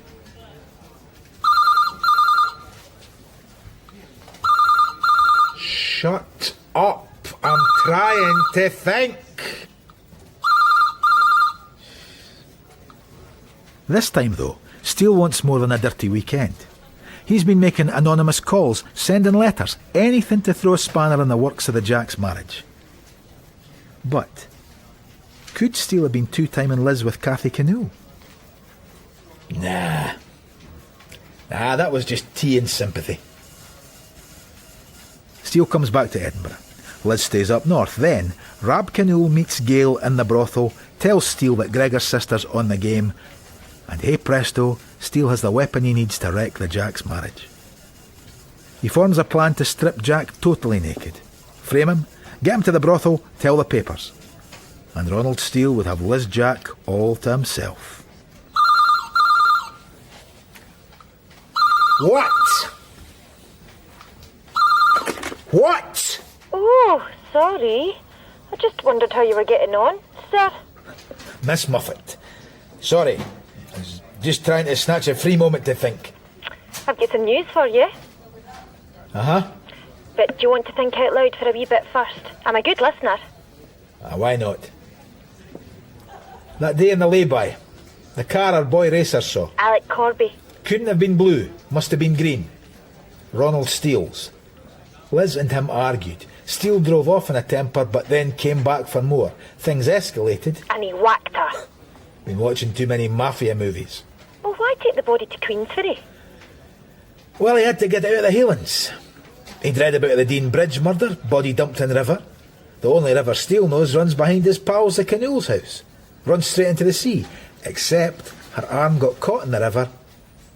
And the real beauty of it, his alibi for the afternoon was Gregor Jack himself, playing golf. Sounds like you're almost there. If only I could prove who made the call to the press.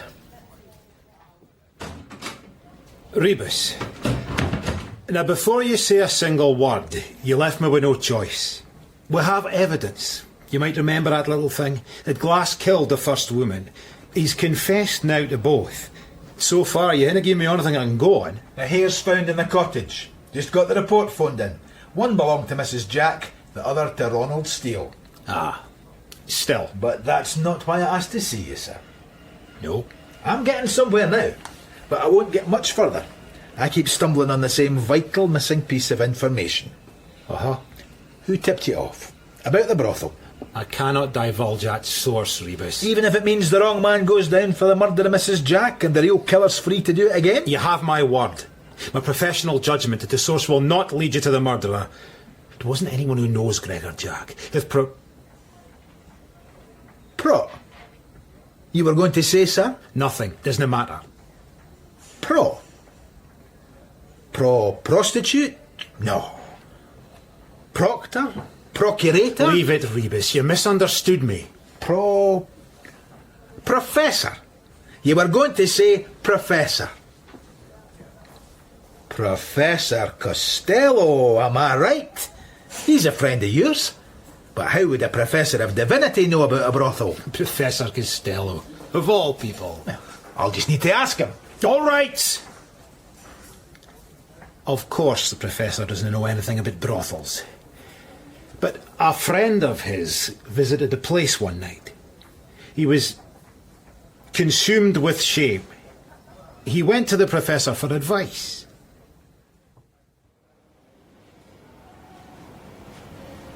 We're all tempted sometime, Inspector, aren't we? Let him cast the first stone. We need to know who this friend was, Professor. I made a solemn promise. And I got your books back. Amazing. I can't thank you enough. Where exactly did you find them? Ah. Perhaps you too made a solemn promise. Then I respect it. My promise, with respect, does not compromise a murder investigation. You've been, as we in the business call it, set up, Professor. Your friend set a trap for Gregor Jack MP. No, not this man, I assure you. Maybe you don't know as much about Ronald Steele as you think, sir. Good grief. But how... Thank you. I have my name. How did I know? I didn't. But you're a frequent customer in his shop. A student of yours, Vanessa Christie, works for him. And of course, Ronald is a friend of Mr. Jack's. Good God.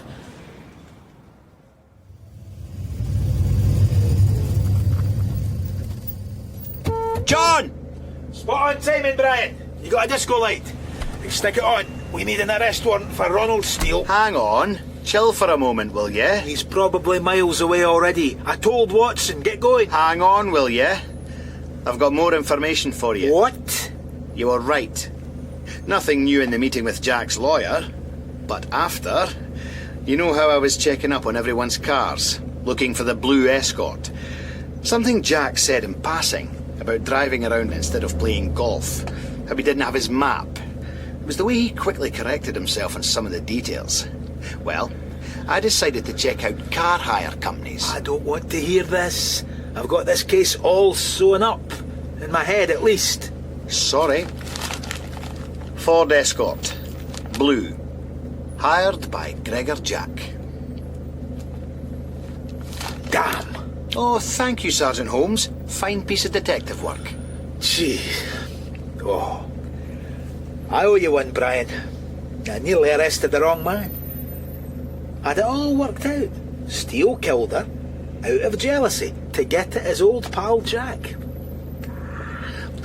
Not enough motive. I should have known. So where the hell does this leave us? Liz Jack wasn't waiting in that lay-by for Steele to come back. She was waiting for her husband. What are you doing? Dr. Forster. Duthel Hospital for the Criminally Insane. Gregor Jack was visiting Andrew McMillan half an hour ago. We're going north, Inspector.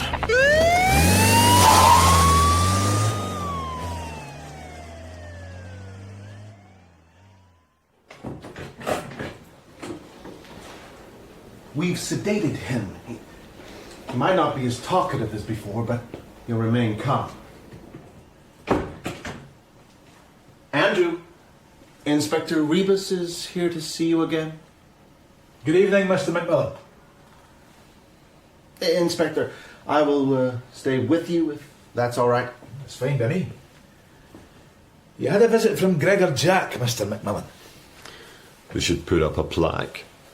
Hello, Mac, he says, like he comes every week. What did you talk about? Friends. Friendship. We go all the way back, don't we, Mac, he says. The crowd. He didn't know that Cathy visited me regularly. Did you ask him about your letters? Swore he'd never received any of them. And I believe him, Dr. Foster. You're censoring my mail so that no one knows what goes on here. Well, something will be done now, all right. An MP is on your case. Inspector, I should tell you that... Can we discuss this later, Doctor? Though it does seem like an infringement. Mr. Macmillan, did you ask after Mrs. Jack? Gregor said she's fine, but I don't believe him. Why don't you get newspapers in here? Another infringement of civil liberties. We find it upsets the patients. No, I don't think Liz is fine. I think their marriage is in trouble. My wife and I were just the same. Recognise the signs. Did Gregor say where he was headed or why he was here? No. Guess what he wanted to know, though, after all these years? What I'd done with the head. Mrs. Macmillan's head was never discovered. And what did you tell him? The truth. I can't remember. Is it true what Gregor says about Ronald? Steele? What about him? That he's emigrating and he's never coming back. So much for our bleeding heart MP. They stuff them with drugs in there and use violence whenever they see fit. Gregor Jack doesn't want to know. Aye, but did he give you anything? The loony? There but for fortune, Brian. And no, he didn't give me much. So, what now? Steele's gone AWOL. Jack was here this afternoon. Did he follow Steele up here? Or just come to get a bit of DIY advice from Mac the Knife? Advice? He wanted to know... Inspector! We just received a phone call from WPC Moffat. I have to tell you that Gregor Jack just drove up the drive to Deer Lodge 10 minutes ago. Brian, come on!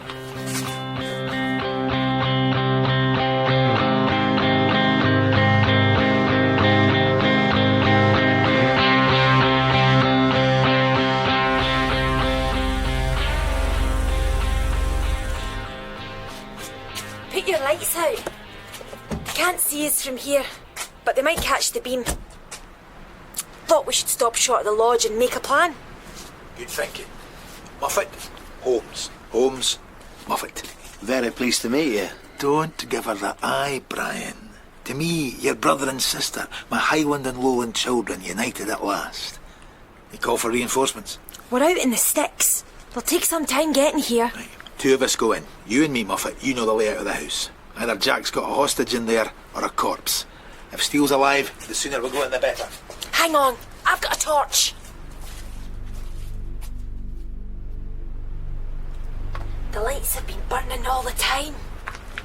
One upstairs to the master bedroom. It is. Right, you go round the back door. Brian, stay here but keep your eyes peeled. If we manage to flush anything out, God knows where they'll run. Constable Moffat, leave me your torch. Sir. What's his luck? Moffat. Sorry, sir. Nothing back there. Whoever's here's upstairs. Smell that? Petrol. Oh, God. This door, yeah? Yes. Ready? James! I'd seen some sights in my years in the force, but... Steele, his hands and feet tied, was stood against the wall. Gregor Jack facing him, stuffing newspaper into his mouth. Not just a makeshift gag, the newspaper story that Steele had planted about Jack visiting a brothel. Jack was making Suey eat his words. The petrol can lay empty in the middle of the room, the stink of raw gasoline suffocating. Cold, damp nights up here, Inspector. Aren't they? Gregor, let's be sensible here. No, Gregor, don't! Sorry, Inspector. No! Save him! If you can! Grab him, Moffat! Steele! I can't untie it. The smoke. But no time. Moffat! Have to carry out.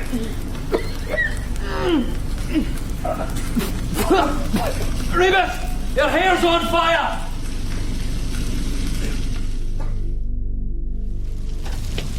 Jesus, my head! Burning! Is it out? Is it out? Yeah. Scalp's red, but not burning. Where's Jack? Held him back as far as here, and then the bastard butted my face. Here, let's see. Blood, I know's broken, maybe. Where's Holmes? Ran after him, that way. Stay here, untie him. Careful! He's flipped!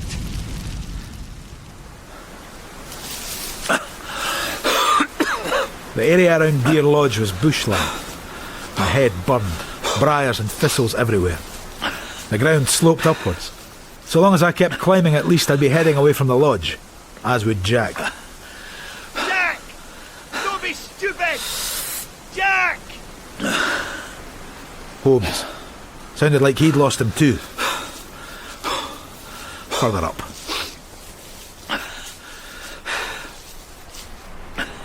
Stupid.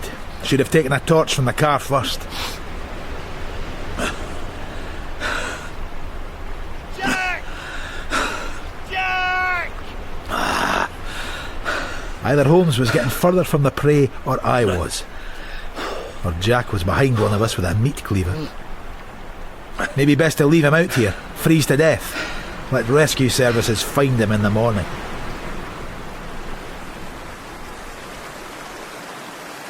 River directly below. Wouldn't want to lose your footing. A big chunk of cloud shifted. The moon came out. Harvest Moon. Neil Young's new album. About broken marriages. Think straight, Rebus. Then I saw him, staggering forwards, body bent double from exhaustion. An ape. He looked like an ape in the moonlight. Gregor! Friends, Inspector! You have to sink or swim with them! Gregor! Gregor!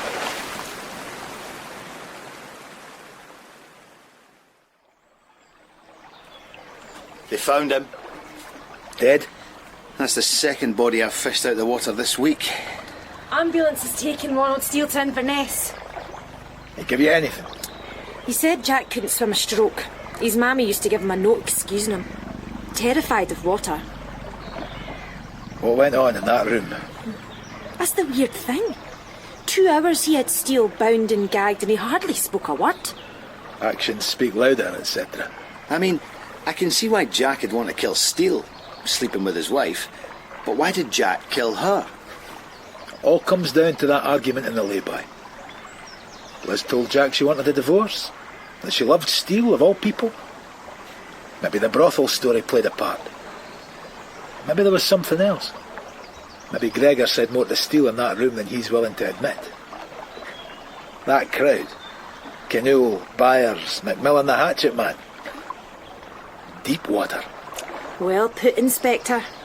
In the future, could you keep your metropolitan friends in Edinburgh? They're messing up our lovely countryside. Jings.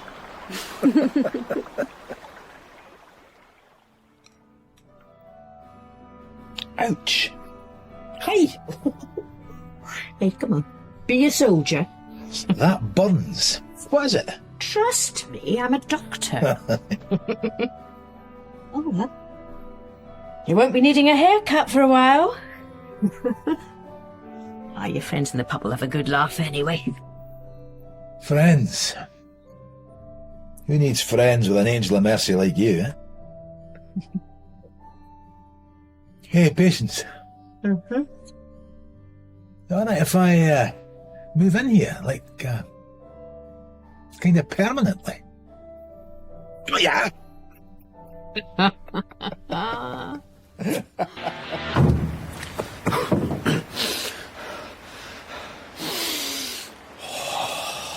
Thank God.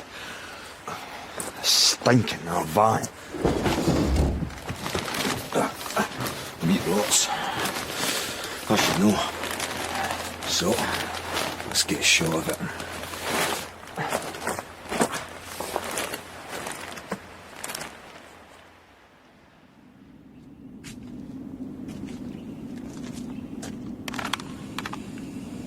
Sometimes when I'm alone, I catch a glimpse of someone from the corner of my eye. Or I think I do. When I look properly, there's no one there. I went to church when I was a kid. I believed in angels and demons. I still believe in ghosts. Go on, deal.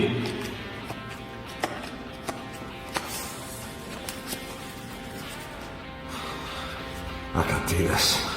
I'm out.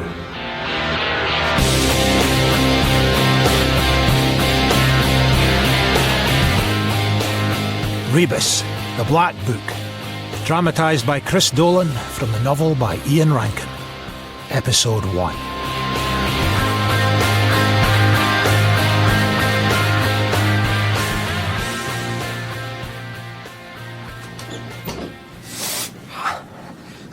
Why do butchers still scatter sawdust on their floor? When I was a lad, they used to haul in whole carcasses. Now everything comes pre-sliced and vacuum-packed. I miss the old days. What's your name? Rory Kintoul. There was blood on this butcher's floor, but human blood. Rory Kintoul's, stabbed in the abdomen. Is this your shop, Mr. Kintoul? Do you own it? Mr. Kintoul? Like that, is it? Whatever you say nothing. Fear they'll do worse to you, Mr. Kintoul? Or are you just a strong, silent type? Kintoul sat in a pool of his own blood as talkative as a fat Embra Marcel Marceau. Under butcher shop signs. Cold cuts. Pork belly. Funny, eh? Saturday afternoon in the Athens of the North. Same old, same old. Mr. Kintoul, if you could just tell us who did this. Leave him at the paramedics, Brian. Come on. Little did I know that my whole life was about to turn into a black comedy. First act kicked off in a bar. It would, wouldn't it? Same again, barman. Make that 2.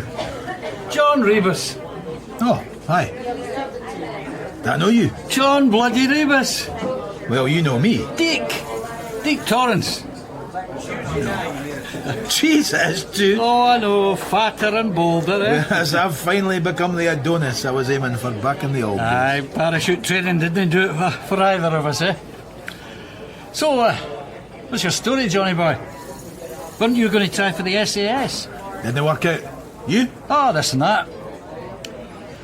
Your police are here. No secrets in this town. How the mighty have fallen. And what are you doing now? This or that? Am I talking to an officer of the law or my old pal John? Oh, cheers. And here, strictly off duty. Well, I'm kind of like a mobile Jenners. Trading tea and Abernethy biscuits on the street. If I'm asked for them. And I can get items Jenners doesn't stock. You know, anything from a shag to a shooter. Wish I hadn't asked. Cheers. How does squaddy end up in retail? Oh, how does anything happen? Try to trace it back and, well, doesn't even make sense to me. But things are going okay, Ken. Making a living, ducking and diving. One thing hadn't changed about Deke Torrance. He was still a big talker. His fault that I stayed out later than I should have. Wasn't it? Or was I just tired of all the arguments at home? If I wasn't on duty, Patience was. Policeman and a doctor. Bad mix. What? Patience! Listen, Patience, are you in there? Patience, I'm sorry I'm late. What's the difference between a black comedy and a tragedy? I must look into that sometime. I had the script of one or the other in my hand. A note from my lady love lying on the mat. Don't bother trying the door, I've bolted it. I have disconnected the doorbell and the phone is off the hook. I'll leave a bag of your stuff on the front step Monday morning. Ah, come on, Patience, this is daft. I'm not that late. After I'd been living with Patience for a while, it seemed sensible to rent out my flat in Marchmont. I mean, everything was settled. We were a proper couple. The best laid plans. At least I still had a couch to crash on in cases of emergency. John? Mickey? 2 ghosts. A day of omens if ever there was one. The past coming back to haunt me. I thought you were down south. Yeah, well. So, you don't live here now? Bunch of students. Can't you tell by the mess? Where are they? Where are students ever? Pub? I think most of them are on term break just now. So you just came by to check on them. It was lucky for me. Actually, they told me your new address anyway, which is... West End. West End? Yeah? What, you been promoted? Or are you on the lam? On the lam. You've been in London too long. So we're heading over to your West End mansion then? Well, actually, that's a bit tricky. I'm getting some work done. I was going to crash here for the night. Ah. Listen, Mickey, right now, it's not a good time. John, I need this. I need a helping hand. Like a week. A week? 2, tops. You want to tell me why? Oh, give me a chance, John. It's all I ask. There's a box room. It's the best I can do. Perfect. I don't know what the tenants are going to say. Their landlord and his brother. They're students. So long as they eat, sleep in. Well, you know. God, look at these. It's an old record collection. Ha. Stones, Beatles, Dylan.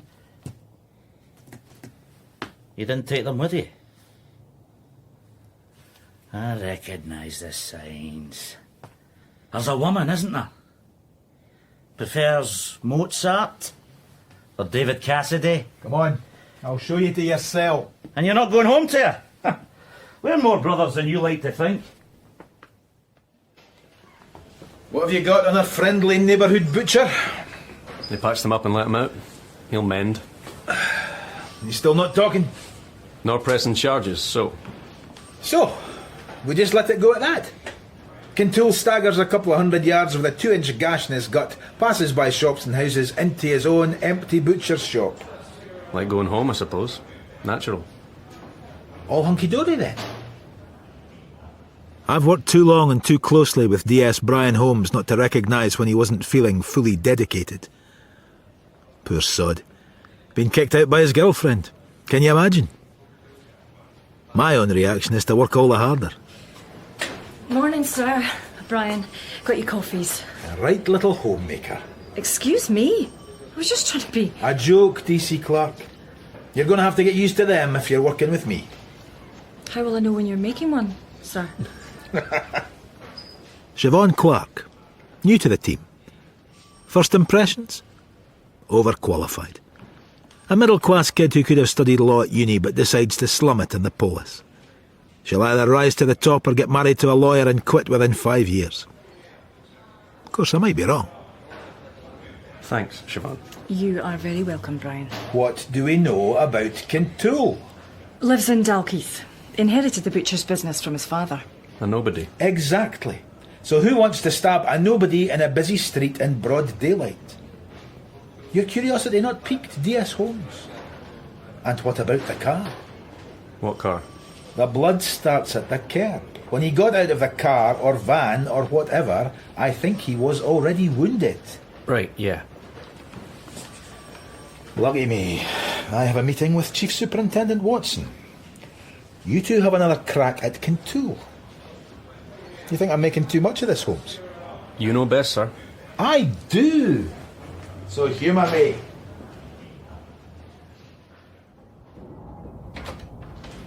Morning, sir. Come in, John. How's the new girl coming along? The new girl? I wouldn't say that to her face. Yes, you would. I wouldn't. DC Clark is shaping up very well indeed. Good. Joint operation with trading standards coming up, so... Oh, no. What kind of operation? Money lending. Did we never learn? Anything to do with Big Jer Cafferty? Possibly. This will be the 4th time in as many years. He always gets off. It's a waste of time trying to pin him on money lending. John... It's a total misuse of manpower. There'll be a surveillance, we'll take a few photos, we'll arrest a couple of poor saps who act as runners, and nobody will testify. One more shot. Yeah. I know the kind of shot I'd take at Cafferty given half a chance. They're having a good time in there. Probably trashing my kitchen. Is that the kind of music intelligent youngsters listen to? You remember parties, John. It's nothing to do with the music. Was for me. Yeah, late enough. No word from the lady doctor? Patience, which I haven't got now in any form. You met them yet, the students? Well, briefly. The guy with the beard? Don't ask me their names, Mickey. As long as I get the rent. And a lassie. Oh, wee stunner. No, Mickey. Don't. I'm just saying. Keep your thoughts to yourself. Tea and sympathy, that's your lot. And if they offer you a joint, don't take it. Thanks for that, big brother. What do you expect, Mickey? To do my time? Wash the slate clean? What does Chrissy think of that? Oh, what does she care? Well, she's well rid of me, her and the boys. That might be your woman now.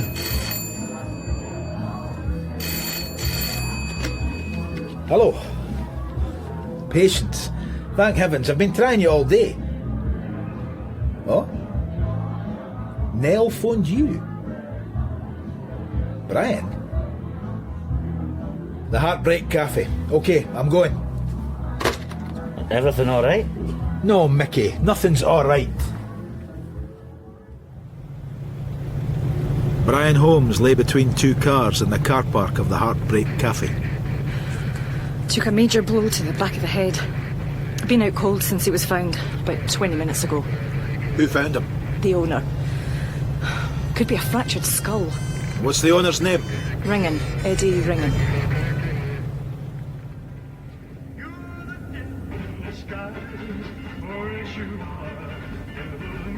Someone wasn't just an Elvis fan.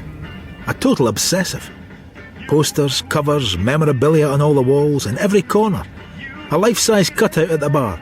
An Elvis clock with the king's hands pointing to the time. Evening, gentlemen. Which of you is Mr. Ringen? This is him here. And you are? Pat Calder. We're partners here. In every sense of the word? They were like Laurel and Hardy, the pair of them. Ringen, small fat head on a big fat body. Calder sitting by his side at the bar, fashionable ponytail, seen more meat on a butcher's pencil. He does the cooking, I'm front of house, joint owners. Inspector Rebus, and I'm a friend of D.S. Holmes who's being lifted from your car park at this very moment. He's a great guy, Brian. One of our best customers. I can't believe it. Ringen didn't look as if he was half soused tonight. He looked as if he'd been fully soused for the last decade. He must have fallen down. Hit his head. That what you think? Maybe it was a mugging. Or a warning. What sort of warning? Eddie's had a shock, Inspector. I don't think... We make a lot of enemies in this game. Yeah? Like who? We don't have enemies, Eddie. And maybe one of you was the intended victim. Of course not. It was a mugging. Nothing stolen, far as we know. Maybe he did fall over then. It's pretty dark out back. We'll put some lighting in. I'll be in touch, gentlemen. Any names of jealous restaurateurs come to mind, let me know. Stupid bugger. Sorry, Pat. I need another drink. Always told you, Brian. Watch your back. Wake up, son. That's an order. John, Nell. I've been at work and when I got home... Oh, God, Brian. He'll come through. Quite common blow to the back of the head. They reckon he'll wake up pretty soon. We spoke on the phone this afternoon. If we hadn't argued... It's got nothing to do with arguing. He'd have come home and this wouldn't have... I knew something was going to happen. What made you think that? Just some things he said. The way he was acting. He was scared, John. I've never seen him scared before. It's driving me crazy. Scaring me too. Him and his wee black book. Wee black book? He was always... Maybe I shouldn't be telling you this. You should, Nell. You absolutely should. He was always writing in it. He jotted things down even when we were going out. Things he overheard. Copper to his toenails. How's Patience? Oh, she's... fine. Where does Brian keep this notebook? I've never been good at crossword puzzles. At first Brian's notebook seemed like gobbledygook, but I started to get the hang of his code. So much so, I sat in the car outside the hospital.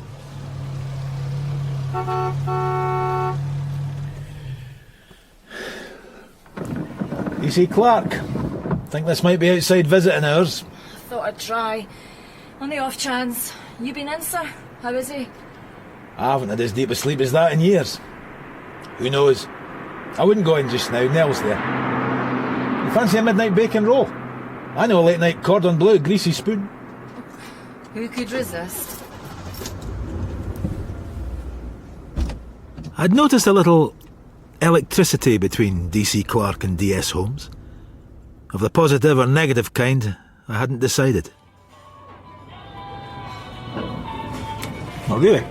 You should try them. Oh, if I say anything like the coffee. What's that? It's Brian's. If, when he wakes up, you never saw this. Then why show me it?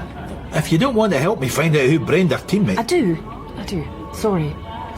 What does it say? Well, it's written in a kind of code. It's not hard to work out most of it, though. It's animal rights group activities, local hard men. But more than anything else, a lot about the Central Hotel. Which is odd. In what way? Well, the place burned down 5 years ago. It used to be an upmarket place, Princess Street, beside the station. But it went into decline, ended up a knocking shop, basically. A dive for thugs, pimps, underage drinkers, drug deals. It's a swamp. And it burnt down. An insurance job. Yeah, well, that was the theory. Except the morning after, there was a surprise element. A body was found, burned beyond recognition. A body that had been dead before the fire started.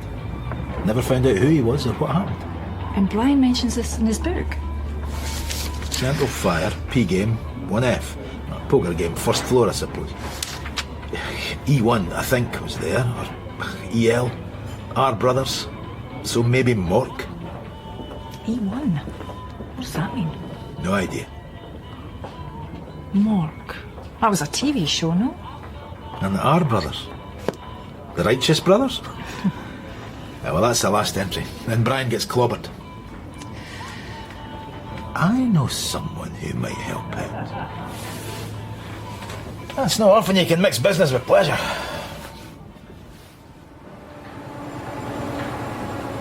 One day soon they'll stop forever. Newspapers by computers. Or they might even replace you with a silicon chip. 21st century is going to be a very different place. I can't seem to get out the 1960s. Did you dig out those notes from Dr. Kurt? Was only a trainee 5 years ago, so I didn't interview him, but I found this on file. His autopsy? The mystery smouldering corpse of the Central Hotel, 1987. Listen to this. Cadaver barbecued on the outside, rare on the inside, like good steak. That's Dr. Kurt, okay. Bullet in the heart, 2 wounds, entrance and exit, and died just before the fire broke out. Drew a blank on identification. Dental checks, DNA, all done. Nothing came up.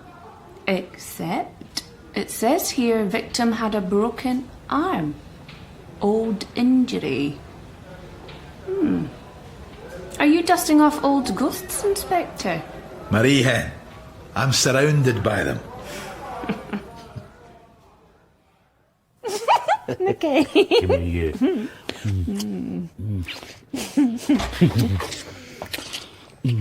Maggie.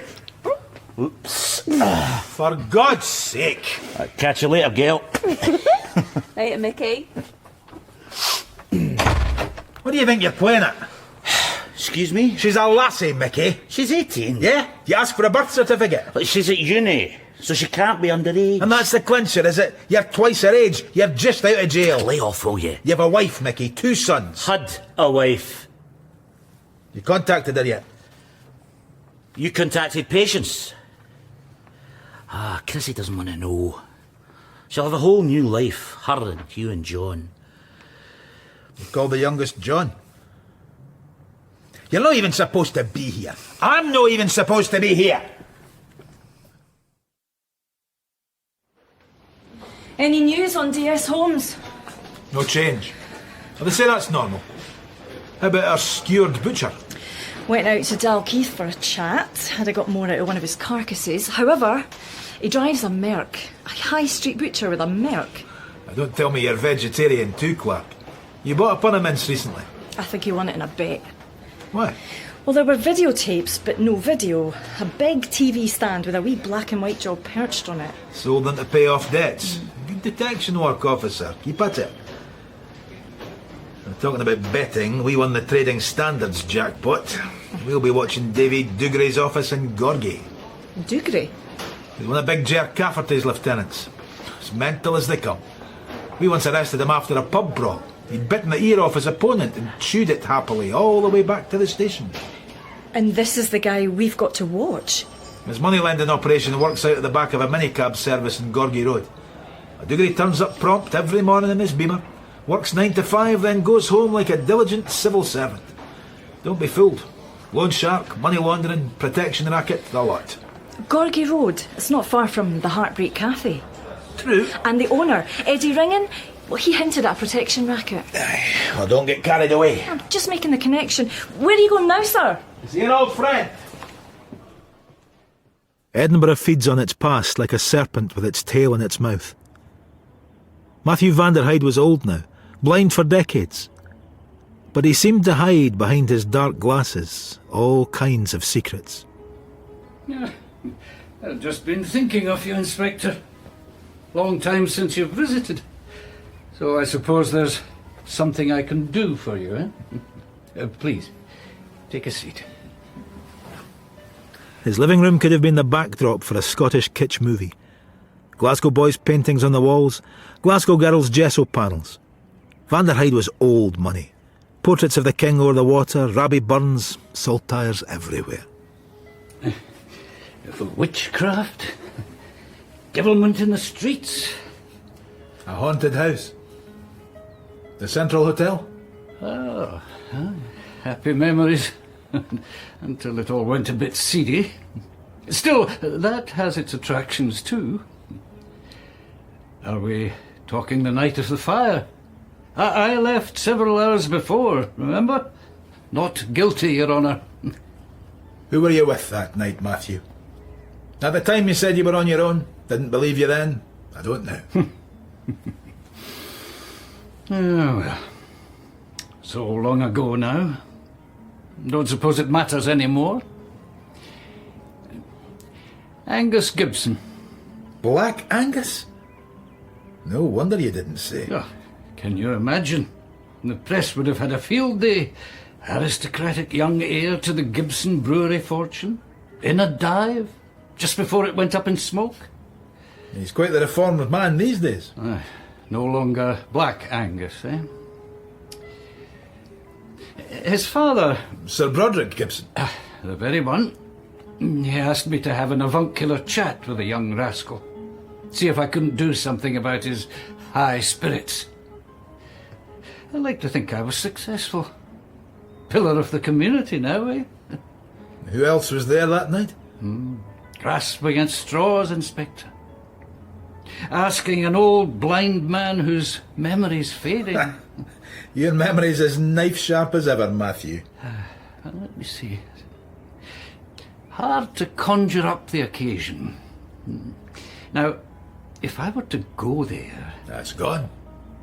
I've been stuck for so long alone in these four walls. I'll take you out for a walk. Get your coat. And your leash.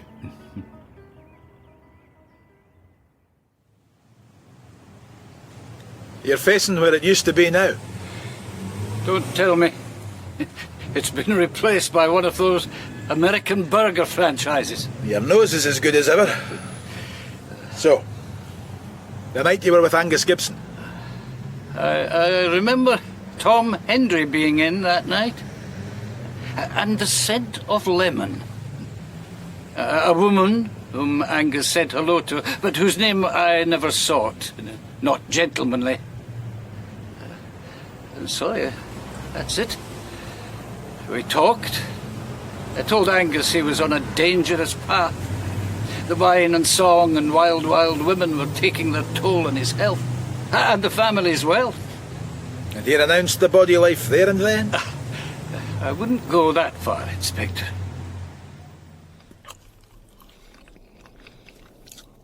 Where does a man go when his woman's changed the locks and won't answer his phone calls? I could have gone back to the flat, but I didn't fancy an evening of roughing it with the students, even less arguing with Mickey. We were supposed to be brothers. She'd never have let that flat out. So many memories.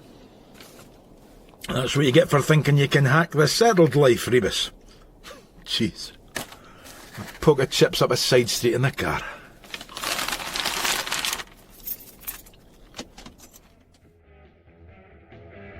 Okay. Yes. Uh-huh. Okay, I will. No. Yes. Yes. I'll tell Jock. Jock? Okay, bye-bye now. See. Who was that? Who's Jock? You are. Me? Not since I was away. That was Auntie Ina. Auntie Ina? Auntie Ina and Uncle Jimmy. Oh, yeah. Very faint memory. Well, Uncle Jimmy's dead. Auntie Ina from Aberdeen, who we haven't seen in over a century, phoned you to say that Uncle Jimmy's dead? No, she phoned you. She never heard of me, and I've never heard of her. Before you were born? When did good old Jimmy cop it? 3 weeks back. Your Auntie Ina wants to see you. Just me? Well, I got fed up explaining who I was. Sounds like she's 180. Maybe she's leaving us a fortune. No, me a fortune. She doesn't know you. Story of my life.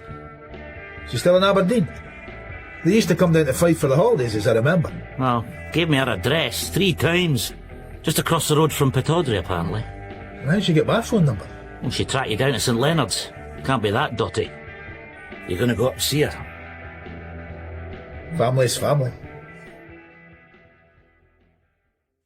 I might have left it for a bit, but it so happened that Siobhan was going to Aberdeen that Saturday.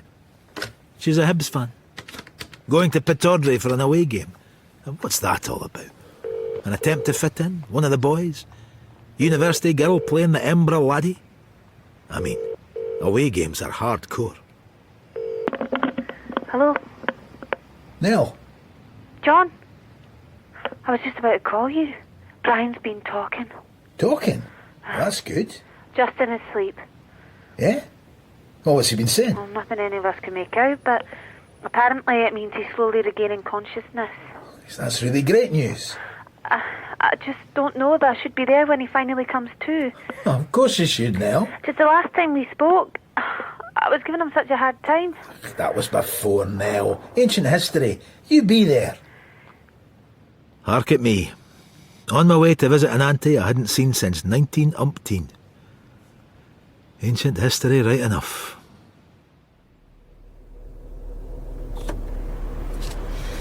Thanks for this, Clark. No point in taking 2 cars. And I can claim my petrol back? Sorry. It's 2 personal trips. Me at my auntie's You to the Dons game. Don't know which is the more futile. I do. Any news about Brian? It's on the mend, I hear. DC Clark, I have to ask. Is there anything I should know about between you and DS Holmes? Not that I know of. It's just that he and Nell were... Well, there's still a good chance. You think that I'm some kind of femme fatale? I know the score between Brian and Nell. Brian's a nice guy, we get along. That's all there is to it. But if there was more to it than that, I don't see it would be any of your business, sir. If it interfered with your work? Neither of us would let that happen. I hoped you would have realised that. I've been doing my homework on Big Ger Cafferty. You know he had a notebook too. Oh, I'm so behind with my reading. And a code of sorts. Confiscated last time we tried to tie him to money laundering. And a mixed variety of other little transgressions. Well, Codebreakers had a crack at it years ago. Didn't get far. Brian should have gone to him for lessons. Theory was it was a record of bad debts. Debts Cafferty took care of personally. Poor buggers. The roads are quiet. Make good time. In one of the files there was a clipping from The Sun just a few weeks ago. Oh, I put it there. Bodies being washed up on the Fife coast. Over a period of years. You think it's Cafferty's doing? Who knows? Bodies weren't identified. Your clipping said a van was spotted on the Cellardyke Road early the same morning. Delivery van? At 4 a.m? If it was Cafferty, it's a long way to go to get rid of a body. Dinna keech in your own nest. You admire him, in a way, don't you? Steady. I can see he's clever, but his associates, they've all got names like Slink and Codge. The Radiator, for Pete's sake. Radiator McCallum disappeared. About 3 years ago.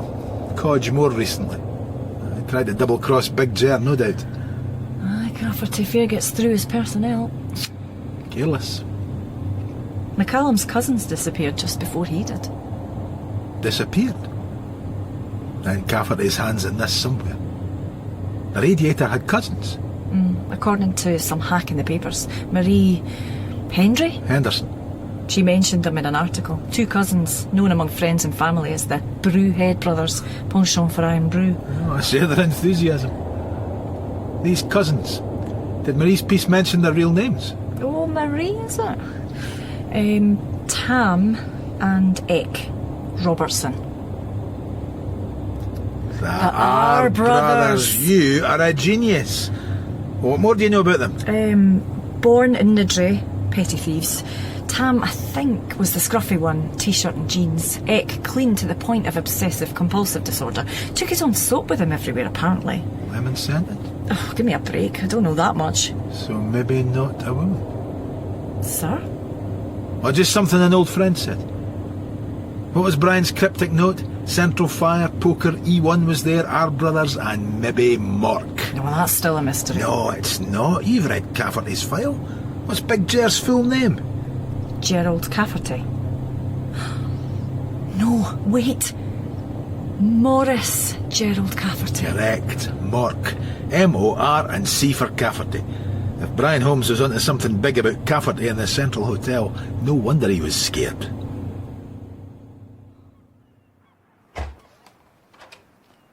In you come, Joke.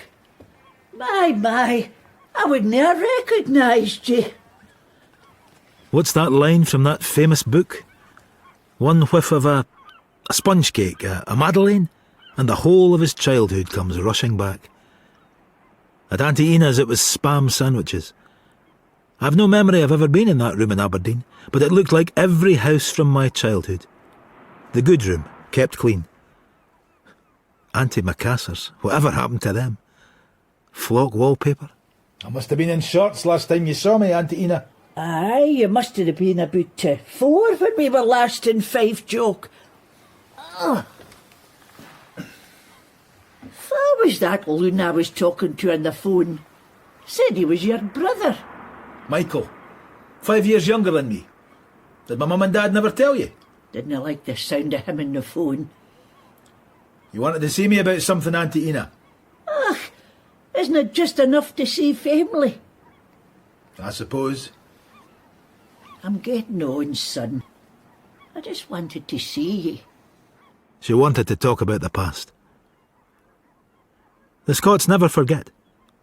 It's a burden and a gift. Your father and my Jimmy fell out years ago. Stupid. Over you, as a matter of fact. We invited your ma and dad to our Ishabel's wedding. But no you. Couldn't afford bairns at the meal. Then my sister brought her daughter along unexpected. And your dad, took the huff. Stupid. Never exchanged another word again. That's stubborn for you. I hope you haven't got the stubbornness in you, Joke. Me? No. That's all you wanted to tell me? Isn't that enough, son? 40 years. Help me up, will you, Joke? I wanted to give you something.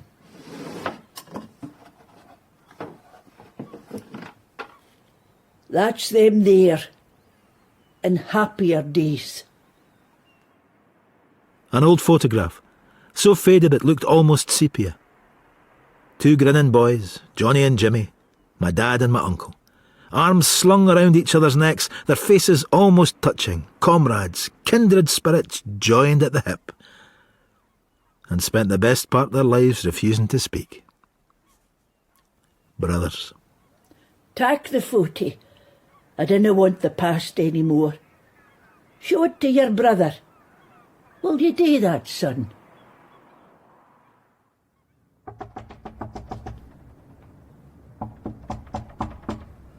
Okay. Hold your horses. Is that you, Gail? No, the girl you were expecting. Oh, come on, quick, put him in that!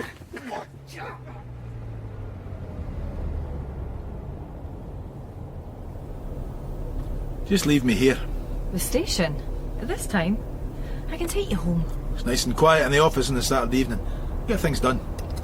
Doesn't your partner, Patience, mind? Oh, she's used to it. Sorry again about your team. I wouldn't know what to do with a win. Yes, tell Dr. Aitken John phoned. Rebus. John Rebus. Thank you.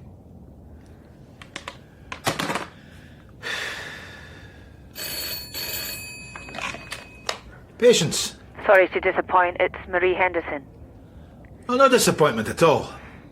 What are you doing up at this time of night? I'm at South Queensferry. My, it's a romantic life being a journalist. What's happening there? I'm with someone here who says he's your brother. Michael? Ah, no. Is he gutted? Nothing like that, no.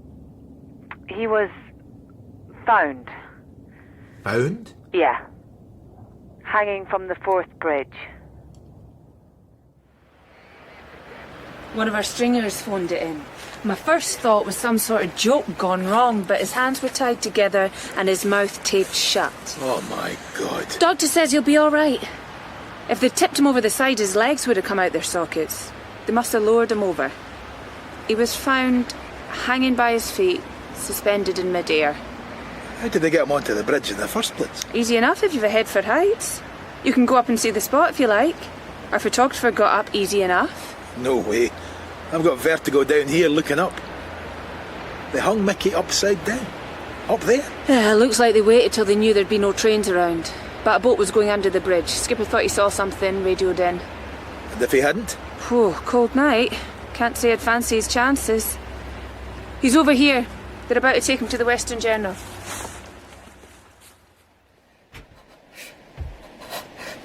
Mickey. John. Oh, thank God.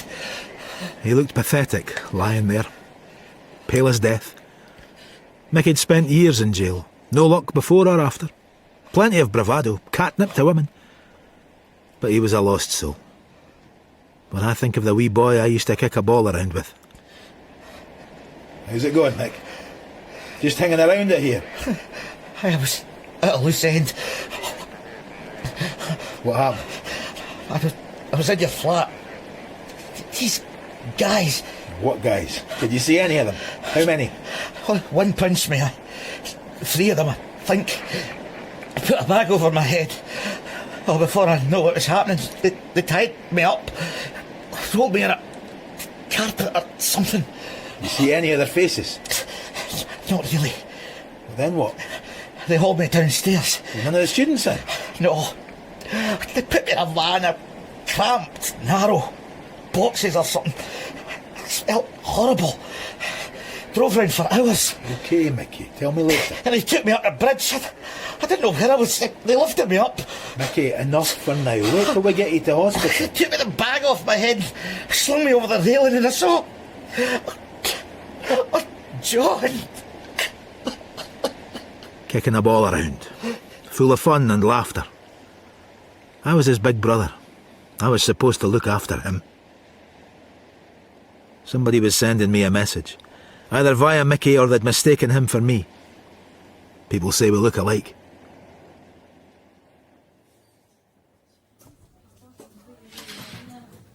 Pull yourself together. Get it? Aye, very good. Sorry.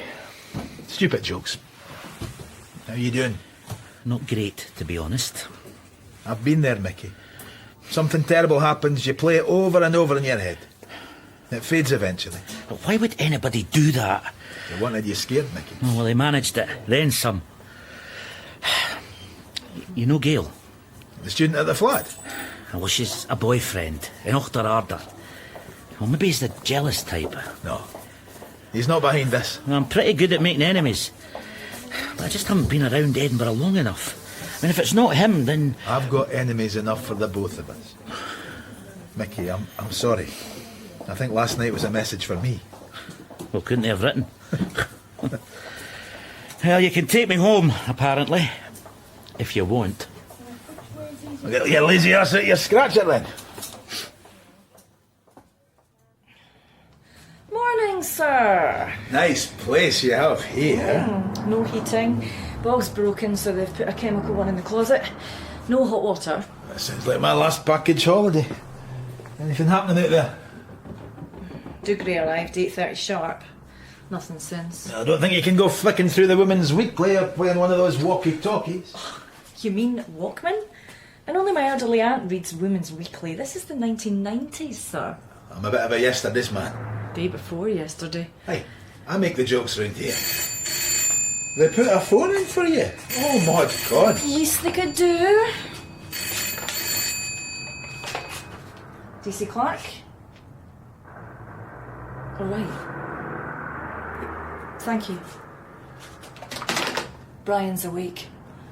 Back to emergency ward 10 again. I should get a season ticket.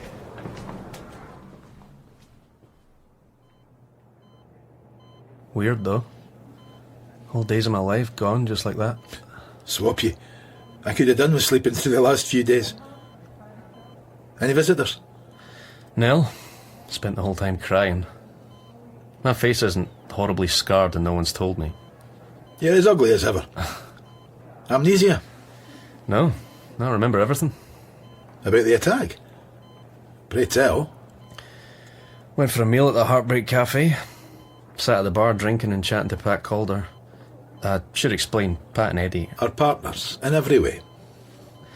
Then Eddie joined us when he's finished cooking. After a bit I left. Whoever it was must have been waiting behind the dustbins. Next thing I know, I'm getting washed all over by two gorgeous young nurses. Thought I'd died and gone to heaven. So who thumped you? Been mulling that over. Maybe they were after Eddie or Pat. Uh-huh. Not paying their dues. Protection racket. Heard it. Now, maybe the attacker got his man. You. Now, why would anyone want to hurt you, D.S. Holmes? You've seen the Black Book. I know you have. It's missing from my coat. It was you, wasn't it? That's personal property. Did you really expect I'd not go looking? No. Thank God you weren't at Bletchley Park, Holmes. Nazis would have cracked that code in about 3 minutes. I don't know how, but you found out something new about the Central Hotel. There was a poker game the night of the fire. Tam and Dec Robertson were there. Names that didn't show up on police lists. You've been trying to find them. Someone told you all this. Someone who you've coded as E1. So not such a bad code after all, then? Who is he? Or she? Staring you in the face, sir. Not E1, EL. Elvis. Elvis told me.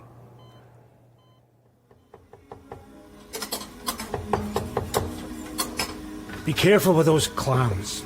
You overcook them and we're... Yeah, I know. Hey, no customers in the kitchen. That's no customer. That's the filth. Inspector Rebus.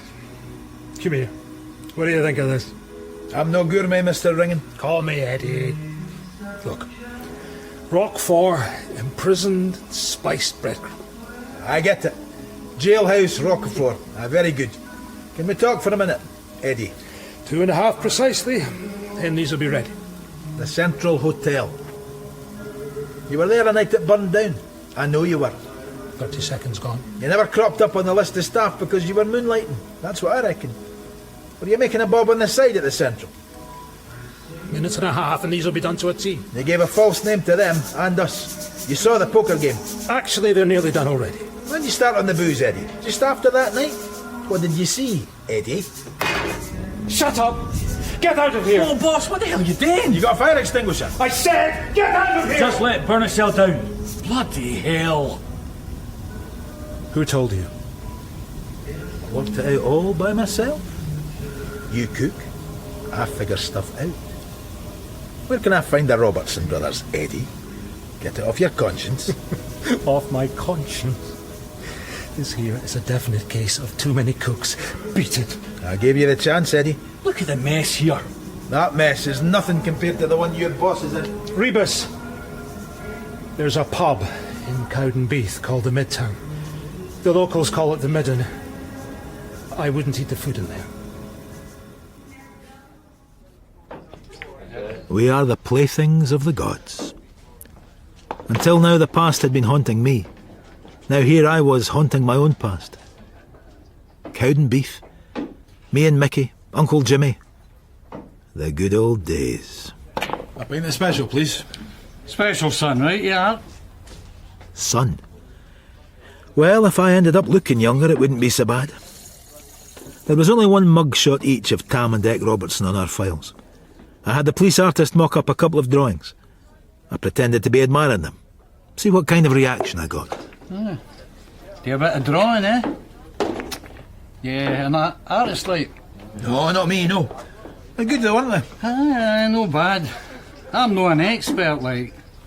Could be brothers, eh? Alright, I see what you mean. Who are they then? Are they famous, like? Oh, makes you say that. You recognise them? You Polish? They look like Polish. No, no fat enough. Might have seen one of you on buggers afore. Which one? Him. Specky one. His brother, if it is his brother, looks like he's been shoved through a midden arsewards.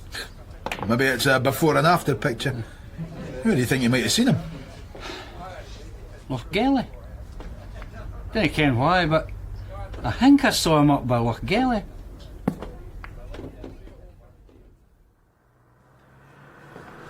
DC Clark. How'd it go today? Well, I could write a book on boredom. Dougery had 5 visitors all day. They all came out with as many limbs as they went in with. Any of the customers interesting? I'll show you the photographs later. You sound tired. On the trail of the Robertson brothers? Bum steers all day. Possibly right from the start. Eddie ringing sending me to Fife to get me out of Edinburgh. Who knows? Please leave a message for Dr. Patience Aitken.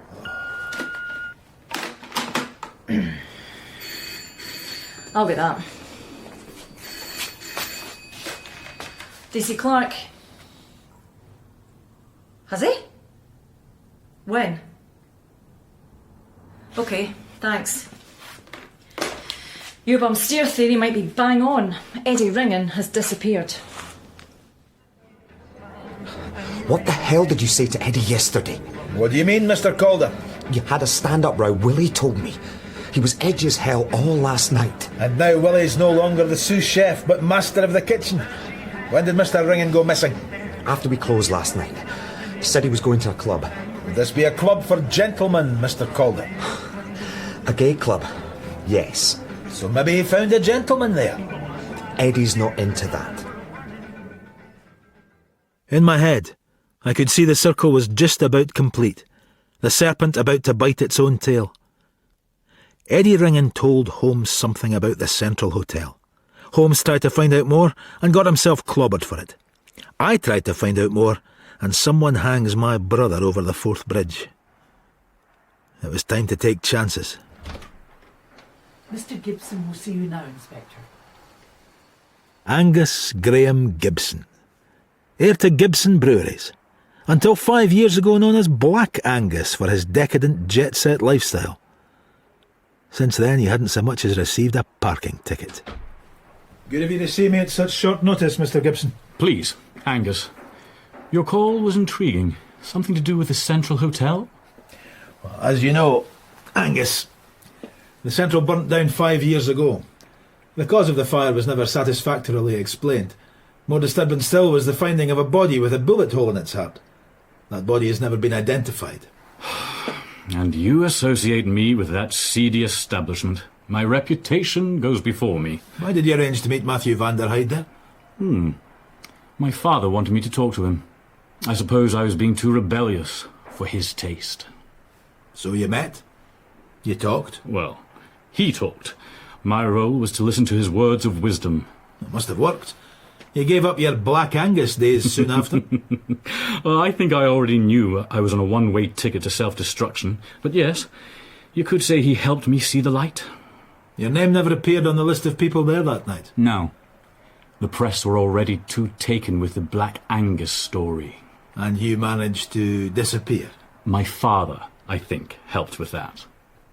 Did you visit the hotel's first floor by any chance? What an extraordinary question. No. Is the case being reopened? In a way. I can't give too many details. Oh, that's okay. I'll get father to ask the chief constable.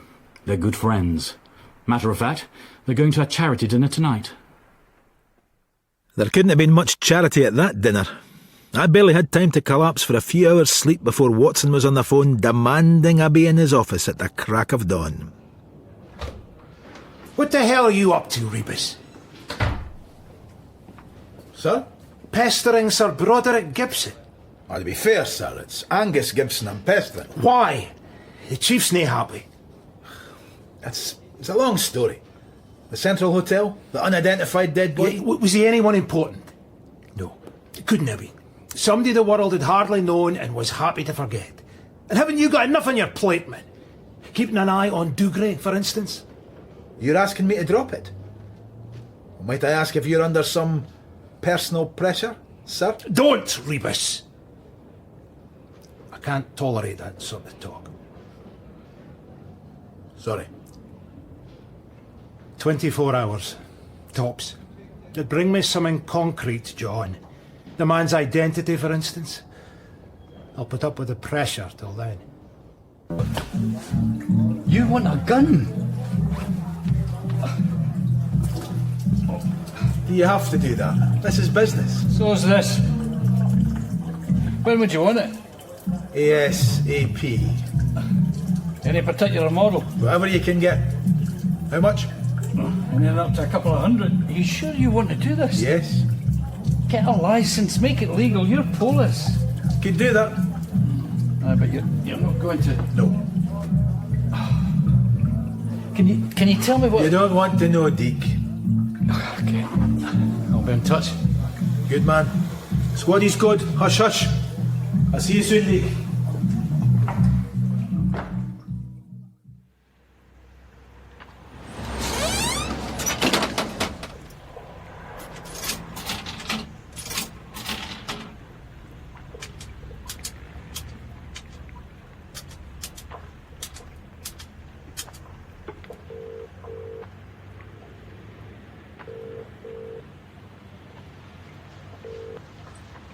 Deep Torrance here.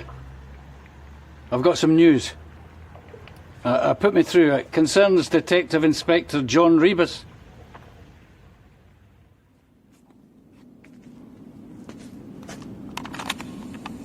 The corpse haunts me. Last night I dreamt it came back to me. Charred, smouldering, pointing a finger towards me, squeezing the trigger. Just do it, man! Do it now! All right. Turn them all on! I'm doing it! I'm doing it!